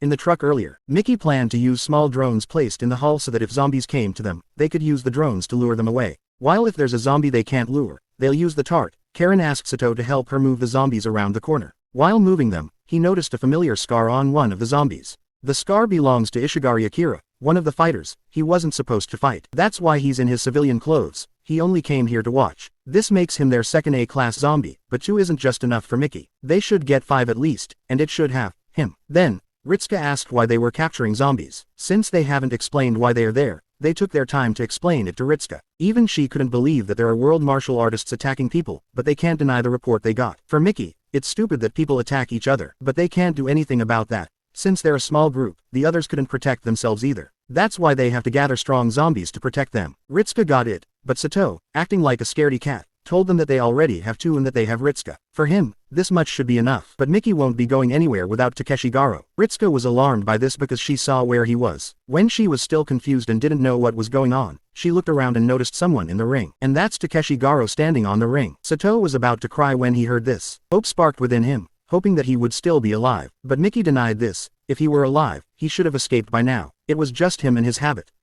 He was about to fight. he was heading to the ring, and he's just waiting for his opponent. This touched Sato and made Karin excited. If they have him, they could push back the RWCs and have the strongest zombie in the country. But the fact that he's standing in the ring only means trouble.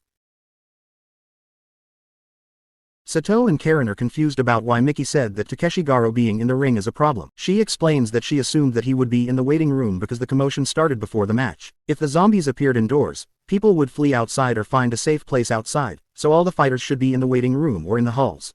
If the zombies were inside a small waiting room like theirs, they could close the door and capture him without worrying about the zombies in the hall. And if the zombie is in the hall, they could lure them into the waiting room and use the door trick from earlier. That's why these are the core of the plan. However, Sekigahara is in the ring, a large and wide place that can cover up to 5,000 people. The problem is that their target is in the center of the whole arena, which had 10,000 zombies in total. In a place this big, he could avoid any traps. Sato thinks about it and suggests that we lure him into the hall. However, because of what happened earlier, the zombies are in the hall. If a zombie suddenly came while they were trying to capture him, they'd be surrounded. That's why they need to lure those zombies into a room close by and safe, but there are no such rooms in the arena. Then, Karin nonchalantly said, why can't they just lure him out? Since Takeshi is waiting for the opponent, can't they just use the drones to lure him out? Karin suggested. It could work, but if he came to the ring when he became a zombie, luring him out would not be easy. Then, Ritsuka expressed her concern. It was about a month ago that some zombies were still in the stand, and most of the doors were open. Not only will they think about the zombies in the arena, but some will even come from outside. Since they still don't know if they could lure him out, they could not use any traps, and there are zombies in the arena while there are more zombies waiting outside. This made Sato shout because it looks like they're stuck in a dead end. But it looks like Miki has a plan for this. However, looking at her members, it will be risky. Having that in mind, she told them her plan. Using her phone, she pointed where they'd be fighting. This worried them, because where they'll be fighting is none other than the ring. She explained that if he won't leave the ring, they'll take advantage of that. They will use the ring as their safe zone. She continued to tell them her plan. However, this made them more worried. Sato doubts if he could do it, while for the first time, Karin is actually against the idea. However, they have no choice because there are only 3 of them, and on top of that, she's risking her life too. And she wants Ritsuka's help. Ritsuka clenched into Sato's clothes. With her determination, she told them that she'd do it. Miki asked how about Sato, will he also risk it? Even a little girl like Ritsuka is willing to risk herself. Ashamed of himself, he slapped his cheeks.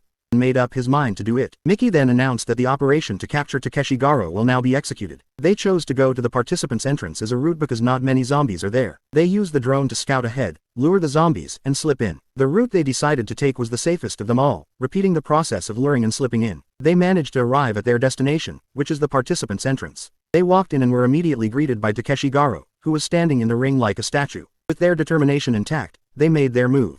Using Karin's hand as a spyglass, she counted the zombies, which were 16. It's too far for Sato to count, and it's dark. But Karin said that she could sense it. Sato praised Karin's eyes in his mind. Then, Karin said that it was weird. While the zombies are walking around, there seem to be zombies sitting with their arms crossed. Sato had an idea about it, but he brushes it off. Miki then said to start the plan. Sato brought out a drone and started to fly it over the stadium seat to lure the zombies away. Meanwhile, the others are watching over Takeda. But as expected, he didn't budge. P.S. Takeda is Sekigahara. I don't know why they are calling him Takeda, but I'll be doing that from now on. Takeda didn't move, but his eyes were tracking the sound of the drone. He's aware of it but is ignoring it, but this is still within their expectations. He came here to fight, after all, so he doesn't care. To add to that, the sitting zombies aren't moving either. As Sato thought, these zombies are true Takeda fans. He confirmed this as a Takeda fan himself. Those zombies turned into their die-hard passion, and they are waiting just like Takeda. Karin asked if they wouldn't move unless the fight was over, and Sato answered yes passionately. Karin asked about Miki's opinion, and judging from her zombie experiments in the school, Sato's answer is possible. They have no choice but to trust Sato for now. They are a bit disappointed about the die-hard Takeda fan thingy, though. Having that said, he brought the drone back and told Ritsuka to proceed with the plan. With smiles across their faces, except for Sato, it made her more determined. She set out and ran for it. As for the plan, we'll go back to earlier. After luring the zombies, Miki wants Ritsuka to close 6 doors in the halls. Ritsuka asked why there are 6 when there are over 20 doors. Miki answered that the opportunity was too short to close them all. Once they captured Takeda, they had to take him back to the hall. That's why they need to buy some time for that too, but in order to do that, they have to close 6 doors near the catwalk. Sato was still worried about Ritsuka's safety. Miki reassured him a FC King 100 times that this is not something they could do, and only she could do it because zombies don't attack her. They don't have to argue with your caring nature. Dumb boy, you're making this hard for everyone. At least, Ritsuka closed the final door. I'm worried about how they're doing. She looks at the arena just to see Sato only in his boxers, Miki wearing Sato's clothes, and Karin wearing a round girl uniform. Sato and Karin have their own worries. Back to another flashback. To secure their goal, they need to get there. However, if an ordinary person gets too close to Takeda, he might attack them. But if he's waiting for his opponent like a boxer, there's a good chance he won't attack them. But hypothetically, if someone other than his opponent or the referee didn't know how he would react, that's why they are going to be the ones who can only enter the ring. Sato is confused about what Miki said. She explains it. They are going to become his opponent, referee, and round girl. Sato asked how, but it's simple. Karin will wear the round girl uniform they found. Sato will strip his clothes and only leave his boxers, and Miki will wear Sato's clothes. Sato asked if it could work, and based on the test Miki did in school, yes, it could. Zombies that retain their personalities will act on them. Takeda's personality dictates that he's waiting for his opponent, and since he's been waiting patiently for so long, Miki's sure that it won't take long to get his reaction. Just as Sato ran to the ring, Takeda glared at him intensely. Even though Sato's still in the ring, he can tell that he's the one Takeda has been waiting for. But Sato can't go back now. Everybody's fate is in his hands. That's why there's no way he can afford to lose. Sato entered the ring, followed by Miki as a referee. Miki looks at Karin, signaling to start the first round. As soon as the bell rang, the match started, and immediately, we can see that Takeda went with the first punch. Sato instinctively backed down and shouted in fear. Did Miki miscalculate with her predictions? Lucky for him, he dodges it. Sato immediately gets a distance between them, following the plan. Miki will get between them earlier on the plan to deal with Takeda. The basis of their plan is straightforward. Takeda was a martial artist before he became a zombie. Sato asked how that was different from others. Miki answered that he was completely different. After all, he didn't go looking for a fight because he's a martial artist. He went to the ring by instinct. Therefore, he has two weaknesses they can use. The first is that he won't try to bite them. Other zombies will immediately bite them if they get a hold of them, but for Takeda, he won't. Two is that he won't attack the referee. Since Takeda thinks that this is a match, he won't attack the referee. As such, Miki can act as a shield for Sato. Adding to this, he should react to feints and jabs. Sato should pretend to throw punches as much as he can for Takeda to think of him as an opponent. That's why Sato should avoid his punches, making him confused. Back to the match, the advice from Miki helped Sato dodge the early attack. Takeda may be a zombie, but he's still in his martial artist mode with a completely different mindset. Just like other martial artist zombies, the zombie mindset doesn't completely take over. Taking this weakness into account, they can use the ring to capture him. After surviving round 1, Karin will enter the ring. When Karin's in Takeda, he will return to his corner. While he's showing his back and letting his guard down, the three of them can capture him. The plan will start anytime now. Sato prepared himself. However, to everyone's expectations, Takeda exceeded them and tried to bite Miki. The ring rang, making him stop. Thankfully, Karin's quick thinking saved her. But for Takeda to bite Miki, could it be that Takeda is developing a completely zombie mindset? Sato, as Takeda's fan, couldn't accept and believe it. For him to be turning too fast, is this the result of granting his desire to have a match? It's only a matter of time. However, he responded to the bell earlier. Thanks to that, Karin made it. As long as Karin is here, they can win. This gave Sato hope. After all, they fought a martial artist before. Just as planned, Karin will attack him from behind and pin him down. Then Miki will capture him. But as soon as he is about to kick his back, Takeda unexpectedly catches her foot and swings her around, and throw her to the corner. Sato immediately ran towards her. However, Karin was already down and dizzy from the swing she took. Then he heard a loud punch. He looked back, and it was Miki. Sato couldn't believe his eyes. Karin and Miki got hit by a zombie for the first time. Everything is not going according to their plan. This is now within their calculations. Takeda has the power of a zombie and the technique of a martial artist. On top of that, he attacked both Miki and Karin. He's not acting like a martial artist anymore. He's acting like a zombie. Is this the power of the strongest A-class zombie? Karin told Sato that they couldn't win. Will he run away and leave them behind? Karin is right. They can't beat him, so that choice is right. He gritted his teeth, and with his resolve, he shouted his determination. He told Miki to take Karin and ran away as he ran towards Takeda and bought some time for them to escape. As your basher, you're making me guilty. Sato shouted that he was his opponent as he ran towards him. Sato rained down multiple punches on Takeda, but he easily dodged them. He punched him with a jab, but was again dodged by Takeda. Takeda saw an opportunity to strike, and Sato immediately put his guard up. He got hit on his shoulder and got thrown back by the impact. Miki and Karin watch, worry etched on their faces. Sato tried to get up, but Takeda was already standing in front of him, grabbing his shoulders, going for a bite. Does he think he's Mike Tyson or something? Sato tried to resist, but he couldn't. Is this his end? But before he could bite Sato, Ritsuka shouted Takeda's name and told him to stop. Takeda froze as soon as he heard this, but Takeda squeezed Sato's arm, making him scream in pain. Miki immediately ran towards Sato, as did Ritsuka. Ritsuka shouted at him to let go and go away. Finally, when she got nearer, she shouted with her tears about to fall to get back. Takeda stands and freezes. Miki and Ritsuka get near Sato. Miki gasped when she saw Sato's injury. He touched it, making Sato scream in pain. Thankfully, nothing is broken, just minimal damage. Miki then asked Karin if she's okay. Although her back hurts, she's okay. Ritsuka felt relieved. However, Since the match was over, the spectator zombies reverted. They climbed the ring and surrounded them. Ritsuka shouted at them to stop. Everyone stopped as soon as they heard her. It was a close call, although everyone is relieved by this. For Ritsuka, she's feeling anxious because of her power. Then, Sato thanked her for saving his ass. Karin and Miki also thanked her. Ritsuka's anxiousness immediately evaporated. Seeing that everyone was thanking her made her happy. She's glad that everyone's safe. With everything settled, they drove off. Miki took a car with them this time, and although it was risky, she's thankful that Ritsuka went along with the plan. She got to practice her power, and at the same time, they captured Takeda. Although she's not much of a fighter, she can control zombies more easily than Miki expected. It's too much power for an insecure girl like her, but with everyone supporting her, Miki's sure that everything will work out.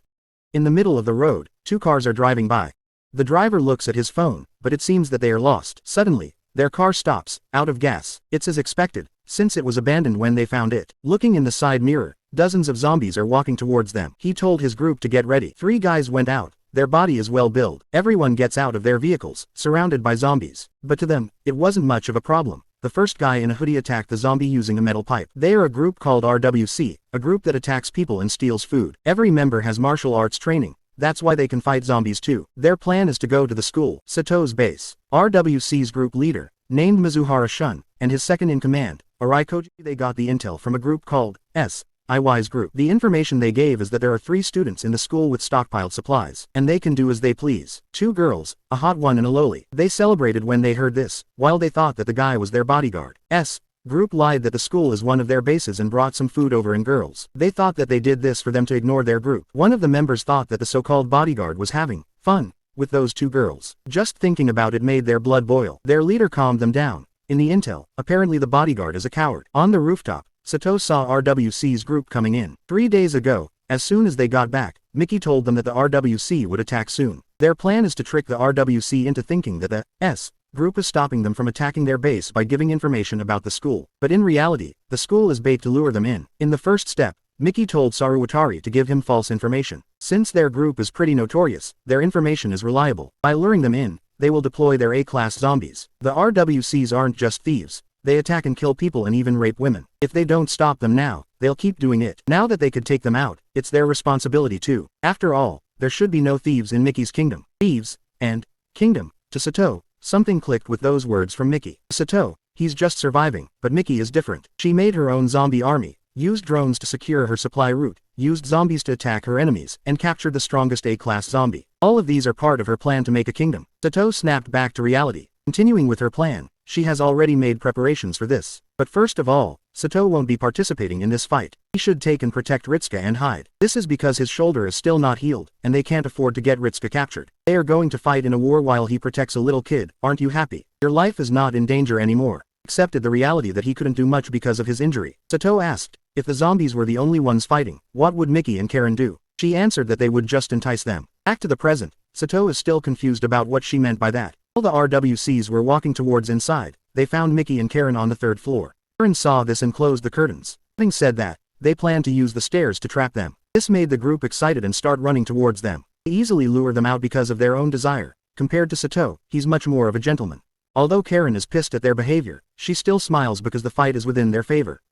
Inside the school, a makeshift barricade was easily destroyed by the RWC, and they made their way inside the 1st floor hallway. Since they didn't hear anyone running, Mizuhara thought that they were just hiding. They got a map of the school from The school has 2 stairs, so if they both split up and cover both, they'll be trapped. His second-in-command praised him, but he brushed it off and told him that he and his group should take these stairs and check the 2nd floor while they take the other one and to check the 3rd floor. Having that said, the first to find them gets the prize. Lastly, before departing, he warned them about the so-called White Knight. Then the guy in a hoodie dashed and run towards the 2nd floor. The first one to get there gets the prize, after all. After mocking his group, they also run and keep up. In the 2nd floor hallway, he noticed a guy standing in the end of the hallway. They thought that he was the White Knight, and the girls are just nearby. They run towards him, leaving the second-in-command. Then, the guy in a hoodie suddenly stopped. They noticed that he's a zombie. They questioned why is there a zombie here. He took out his weapon and swung it towards the zombie, but got hit by him instead. Everyone is confused. How come he got hit? They look at his face and it's messed up. Suddenly, a noise from behind got their attention. It was a group of zombies hiding inside the classroom. They got flanked. Arai calmed them down as they are just zombies, but before they could react, the people in the back is already done for. Shocked from what happened, they ready themselves. There's only one way, and that is to defeat the only one zombie on the other side. But the zombie, doesn't have any weak points. Then as he look at him clearly the zombie seems familiar. When he realized that he was Takeda it's already too late. The zombies had their feast, eating them all. At the same time in the third floor, the same thing is happening to them. Their leader who was acting tough earlier run in fear, escaping the school with tears, lol. The three watch him go. Sato asked if she's gonna let him go. She answered that he's not a big deal anymore since he's alone. She thought that he would get eaten by zombies. I thought she was being naive. But I was wrong. To Miki even if he were to survive, it wouldn't be bad to spread about what happened. Inside the school, the RWC got turned into zombies adding more A-class zombies into their army. Ritsuka shouted for everyone to stop. Everyone freezes. He ordered that those in Shoal uniform or Judo GI wait in the next room. She proceed to order them based on their uniform. It's a good thing for them that zombies can recognize their uniform. Sato and Karin was amazed by this. This made their work 100 times better than before. Ever since they came back from the arena, Miki's been testing Ritsuka's power. Zombies who've been told to stop won't move if Ritsuka is there. However, if she's not within their line of sight they'll start moving in about 10 minutes. Meaning the command fade if Ritsuka isn't there. Miki tests something else, and that is to command them to move when they hear a chime from the phone. They tested and it worked perfectly. Even if Ritsuka isn't there they will follow if it's a simple command. They tested more, and asked Ritsuka to bear with her. Last night, to flank them they did the same thing. They activate the zombies with a chime from a phone. With that, their self-defense is now complete. Up until now they've been focused on food and self-defense. Since they don't have to worry about defense anymore and even wiped out their rival group and also have their own group of survivors now they can start building their own kingdom.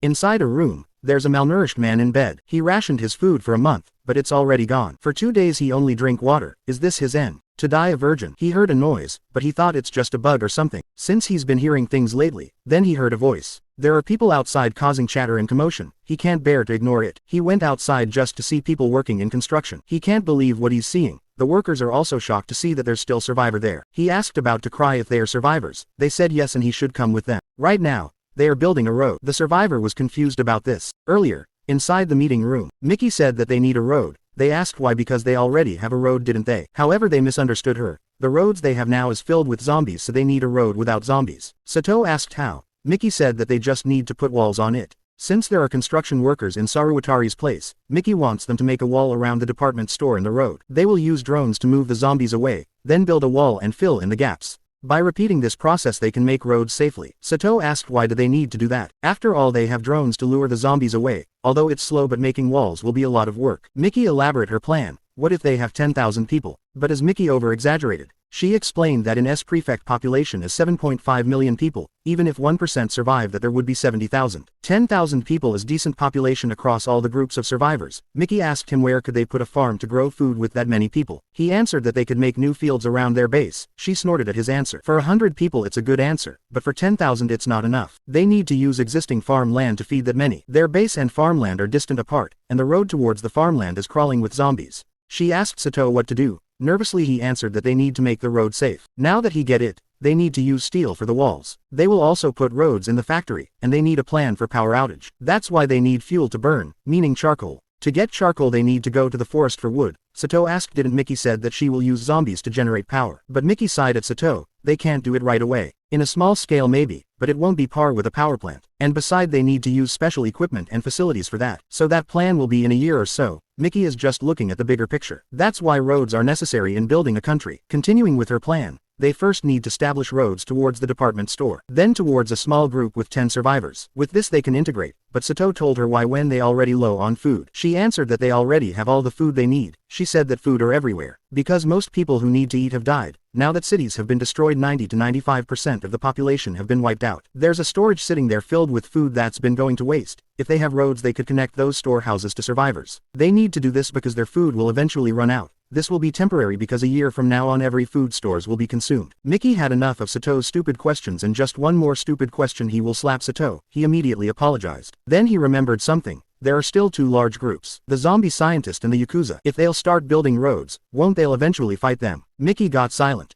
Sato immediately apologized because he thought that it was a stupid question. However, the question is not a stupid, because everything will work out eventually. If they finish building roads, the two major groups will ally themselves to them. Sato asked why would they do that. Miki asked Sato how would he become a major player in a situation like this. He answered that by helping people and making friends. Those other groups got bigger by helping those people around them. That means their subordinates can't say no to a helping hand. This goes without saying because they didn't hurt anyone, and they are cooperating and building safe roads. Although they might doubt their intentions at first, but they'll see a deal too good to turn down. First they make roads, then make their population up to 300. When their influence spread, they'll earn the right to speak with the leaders of the larger groups. They will use that power and influence to forge an alliance. If they join with those groups, their number will be over 1,500. If they reach that size, small groups will have no choice but to follow. Make roads and increase their numbers, they'll just have to repeat this and new groups will come faster, and in 6 months.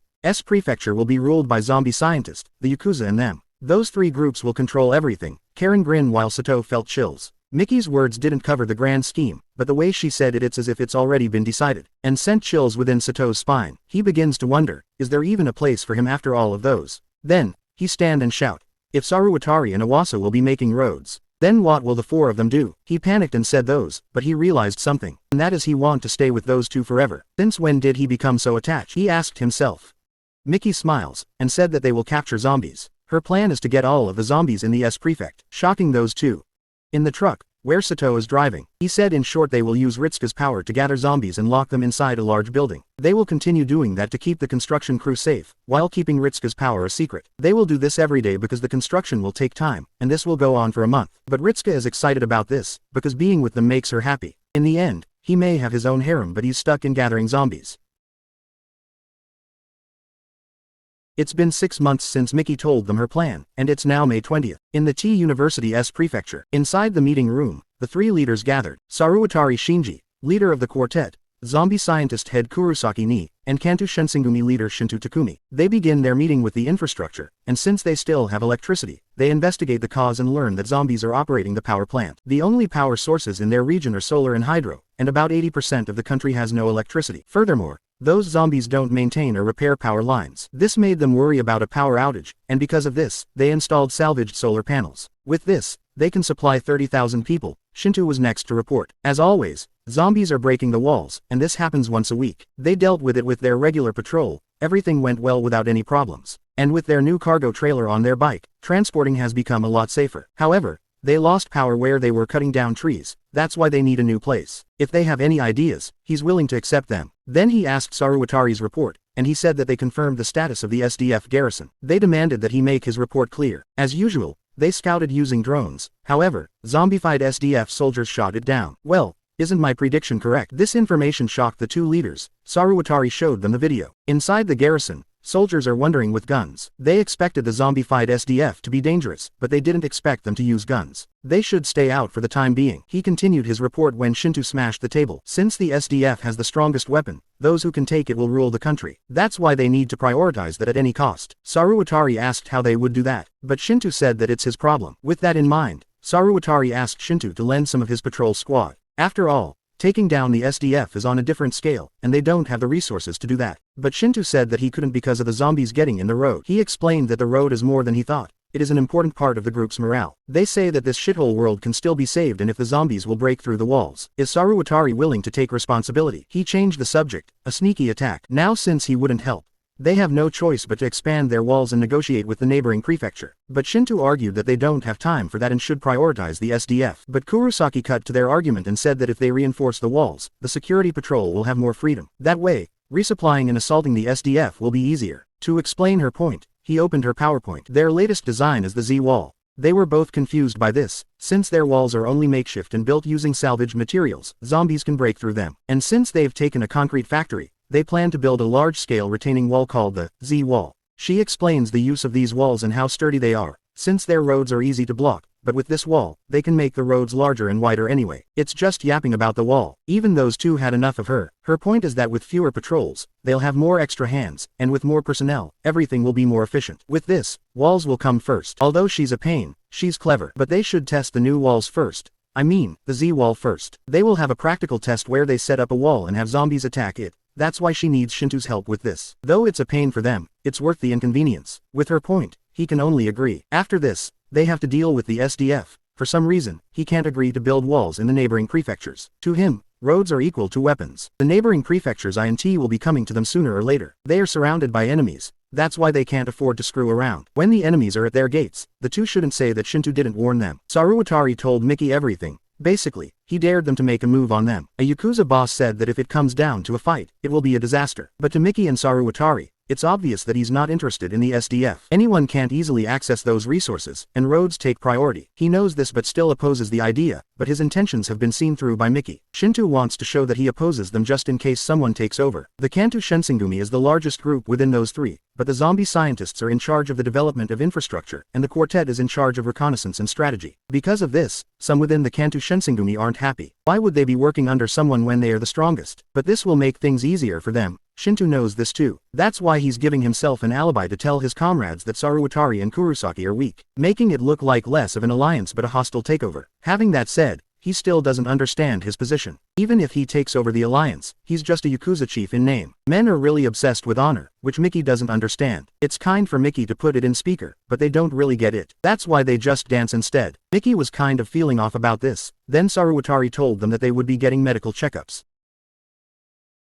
Inside the zombie scientist clinic, Sato got his blood taken to be tested. When he got stabbed, he actually screamed from the pain. What the hell, man? Karin laughed at him for being scared of a needle, as they already expected this outcome. Earlier, they were confused as to why they are going for another checkup when they had just had it last week. Karin explained that the university's medical check is to track every team's health and population. The other day, Saruwatari asked to confirm that he shot a video of SDF zombies shooting the drone. He confirmed this. He couldn't forget what happened because he almost had an heart attack when they shot the drone. Kurosaki wants to examine everyone who went on that mission for safety. In addition, 10 of Saruwatari's men were sent to cover it up, which only the 3 of them who actually went. He also said that Sato and the others were only there for logistics reasons. Kurosaki happily shouted and greeted them all, especially Ritsuka. Although Saruwatari gave them reasons for disguise, it seems like Kurosaki already know this. She immediately offered Ritsuka some candies and start shouting about it, only talking to herself. She told that Ritsuka is important, and told Ritsuka that sugar or energy for her brain. Because of what she just said, Sato figured out that she knows Ritsuka's power. Miki told her that she's annoying. She explained that if she were to be quiet it'll be lonely there. And if she were quiet she'll be dead. I don't know much about her but I have a feeling she have a sad background story. When they first met Kurosaki, Miki already said that they can trust her to study Ritsuka. But to Sato's concern, why would she trust her immediately when they only just met? And so Sato's confronted Miki. Since she's a scientist her only interest is in research. That's why they are suited for each other. Miki will protect her as long as she is useful, and Kurosaki will obey as long as Miki protects her. If she lose control she'll distance herself. Miki smirks and reassured Sato that she won't lose control. After that she continued to where she was going. Miki has been stubborn and risk-taker. In the past, after their battle with Takeda, she sighed and said that it was nearly a disaster. Sato asked why she said that. To Sato he thought that Miki always planned to win. Miki answered that it's true but it's not always a sure thing. That's why she always weighed the risk and reward. Right now they have to take risk or they won't establish their country fast enough, even if she were to be a little reckless. She then asked Sato, if he can bet 10 billion yen would he risk his life. He answered no, stuttering. For her she is willing to put her own life on the line. Sato glared at Ritsuka and Kurosaki. Then Miki asked Kurosaki for a talk. She apologized to Ritsuka and asked her to go with Nurse Kawakami. Kawakami welcomed her with open arms. Inside the room, Miki confronted Kurosaki about her lying about the second medical examination. To hide it from Saruwatari, she invented a pretext to visit them. Kurosaki praised Miki for figuring it out. She came there because of Ritsuka's blood. In summary, she's a half zombie. This made Sato cold feet, but to Miki she already expected this. Kurosaki explained that the virus blood they took from a zombie and Ritsuka's blood matches. Though she's not sure if that's the reason why she can control zombies, but she's sure that it is the reason why they don't attack her. Because the zombies see her as a zombie. In short, she has antibodies. Miki already know this. While Kurosaki yap about the things even I don't understand, Sato concluded that this is the reason why she got close to Kurosaki and even told her about Ritsuka. Sato gasped as he realized, if they have antibodies won't they end the zombie crisis? Everyone stare at him, and then Kurosaki burst out laughing and told him that they can't. After all, even before the crisis, making medicine is not an easy feat. Why do you think a cure for cancer isn't made yet? In the past pandemics, making vaccines will take a year or so, and it was researched by scientists all over the world who also shared their theories and results. In movies, when they found someone with antibodies they're able to make vaccines quickly, but in reality it's not possible. Then,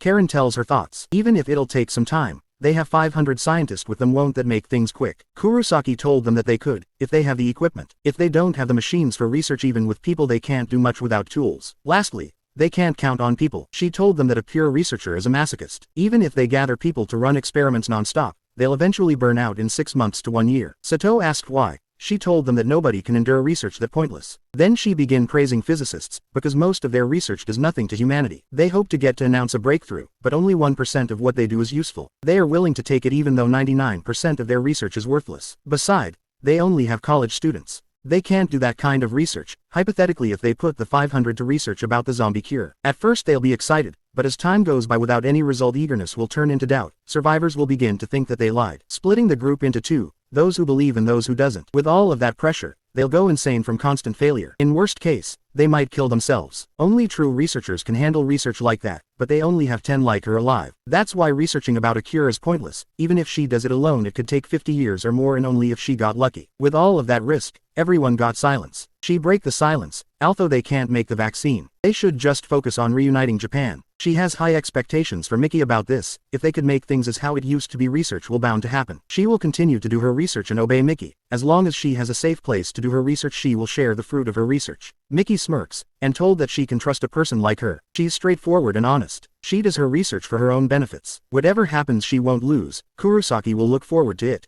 In Karin and Sato's mind, they are like peas in a pond. Then, Kurosaki told her result exam, and that is Karin is infected too. The two were shocked from this news, especially Sato. In other words, Karin has the same blood as the zombies like Ritsuka. Kurosaki confirmed this, and to add, it's about the measurement of their grip. Nakiri has a grip of 100 kg, which is close to a top bodybuilder level. Even though you can tell just by the looks that she's not strong, her vision exam results were abnormal, too. She said that she hadn't been this strong before, though her eyesight just got better at the start of the crisis. She thought it was just a natural response to danger. Sato asked Miki if she knew this. She said that although she was unusually strong, she thought a little of it because she could kill zombies, too. But Kurosaki said that Sato and Miki aren't infected. Miki's just weird. Sato asked, unlike Ritsuka, Karin got attacked by zombies. Although she can't pinpoint the difference, Ritsuka's physical strength isn't abnormal. Kurosaki explains her theory of what it means to turn into a zombie. It's the brain that stops functioning properly. It behaves differently from the human brain. That's why zombification is a brain disease, but those two have behaved normally. It's because they have antibodies. However, their effects are different. Furthermore, although it's just her opinion, since Ritsuka can order zombies, it means zombies follow orders from another zombie. Hence it may be possible for another zombie to be commanding a zombie, though it's just an opinion. And in my opinion, I think a zombie commanding another zombie would likely be the commander of the SDF zombies. Just imagine an A-class zombie commanding zombies to attack. That will be a nightmare. Then Karin asked if she were infected, is there a chance she might zombify? It's been in her mind that the infection might spread after all. Ritsuka and Karin are human now, or are they? If by any chance Karin can turn, who can even stop her with a strength like that? To Kurosaki, it's a simple question. After all, a zombie wouldn't ask such a question. If she's been fine until now, she doesn't need to worry. Although she could be in danger if she becomes sick or anything that could weaken her immune system. Or if she would get bitten by a zombie, but at that point, she would turn into a zombie if she gets bitten. Kurosaki mean by this is that they are not invincible. A bite could trigger the mutation. Even if they could not turn into zombies from a bite, it could still result in fatal lacerations. Meaning it changes nothing. Miki said, everyone has to fear the zombification. Besides, it's unlikely for Karin to turn. That is because Miki's very lucky. She said that with a straight face. For her, if it's a 50-50, she would still win. Karin grinned and thanked Miki. Sato realized that Karin was worried, too. If he were to turn into a zombie at any moment, she could shit his pants. Then, Sato made up his mind and shouted that he won't be unlucky, but Karin doubt that. But Sato keeps on forcing that he has a great luck. After all, he met the two of them. He's the luckiest guy alive. That's why Karin won't be turned into a zombie, he said with an ugly face, making them both laugh. Even Miki have a hard time holding it in. After a good laugh, she thanked Sato with a smile. Although this is a serious conversation, even if Sato will make a fool of himself, if he could make Miki happy and erase her worry, it's a small price to pay. Ritsuka and Karin are valuable research subjects. After all, they are the only two they found to have antibodies. Kurosaki told them to take care of their health, and if something changes, tell her immediately. Then Sato grins and says that being friends with someone as rare as them is what you can call luck. In their group, which has 10,000 people, only 2 have antibodies. Miki is worried about someone with antibodies showing up. Then, Kurosaki wants to take care of them or look into them more, but she's part of another group. Miki agrees to this. Their group is different, and they are part of Saruwatari, which is in charge of reconnaissance, and only connects to Kurosaki by him requesting to check the power plants. Then Sato butted in. Since they had already cleared out most of the zombies in their area, he asked if it would be okay for Ritsuka to stay at Kurosaki's base. With this, they can hide Ritsuka's power, and since they already captured most of the zombies, how about letting her stay for Kurosaki to research her more? That's his thought, which was immediately opposed by Kurosaki. Alt-out staying there is fine, but research will still be going slow, and it would also be bad for her. If other people find out about her power, what will happen? People will start fighting for her. A little girl who was given special treatment will be found suspicious by others, and if they find out about her antibodies, they'll think she's the solution to all of their problems. She will be the target of their enemies and even allies. The Shinsengumi will kidnap her. Although she can fight back using her power, there are no zombies in the area. If she's with them, she'll be safe since they can protect her. Shinsengumi is unlikely to attack because the streets are swarming with zombies. And beside, if no one can witness her power, she can still live freely. And if she were to stay at the university, she wouldn't know the full potential of her powers. Bro felt bad about this, but who was he to decide the fate of the little girl? She just said that being with them made her happy, and now you want her to leave, like, bro. Kurosaki then praises Miki for her ability to evaluate people rationally. For her to let a child fight zombies, no one would ever think of that. Sato and Karin realized this and felt a bit off with the realization. But Miki said that it's perfectly normal if your friend's life is on the line. You are likely to pick someone who is useful to win. Then Kurosaki laughed it off. Saying those lines without hesitation put her at ease. Because their situation is complicated, in S Prefecture they have 3 groups that delicately balance.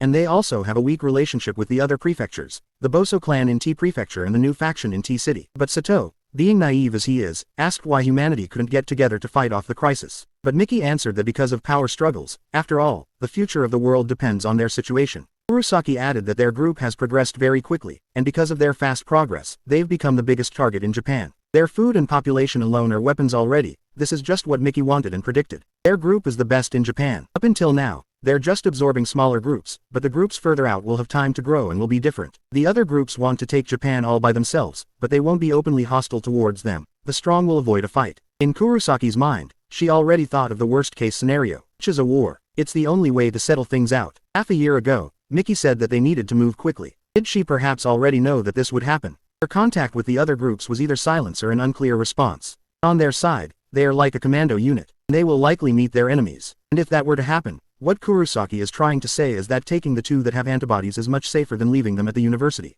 Although the outside is still dangerous for them, to Miki, they don't need to worry. It's because luck is on their side. They survived the apocalypse with only the 3 of them. She's just wasting her breath with the warning. It's just her being worried for them. Lastly, before leaving, Kurosaki asked if they knew something about a strange zombie wandering around. Inside the cafeteria, everyone savors their food. Even if it's just 1 per person, for them to eat a proper meal in the zombie apocalypse is already amazing.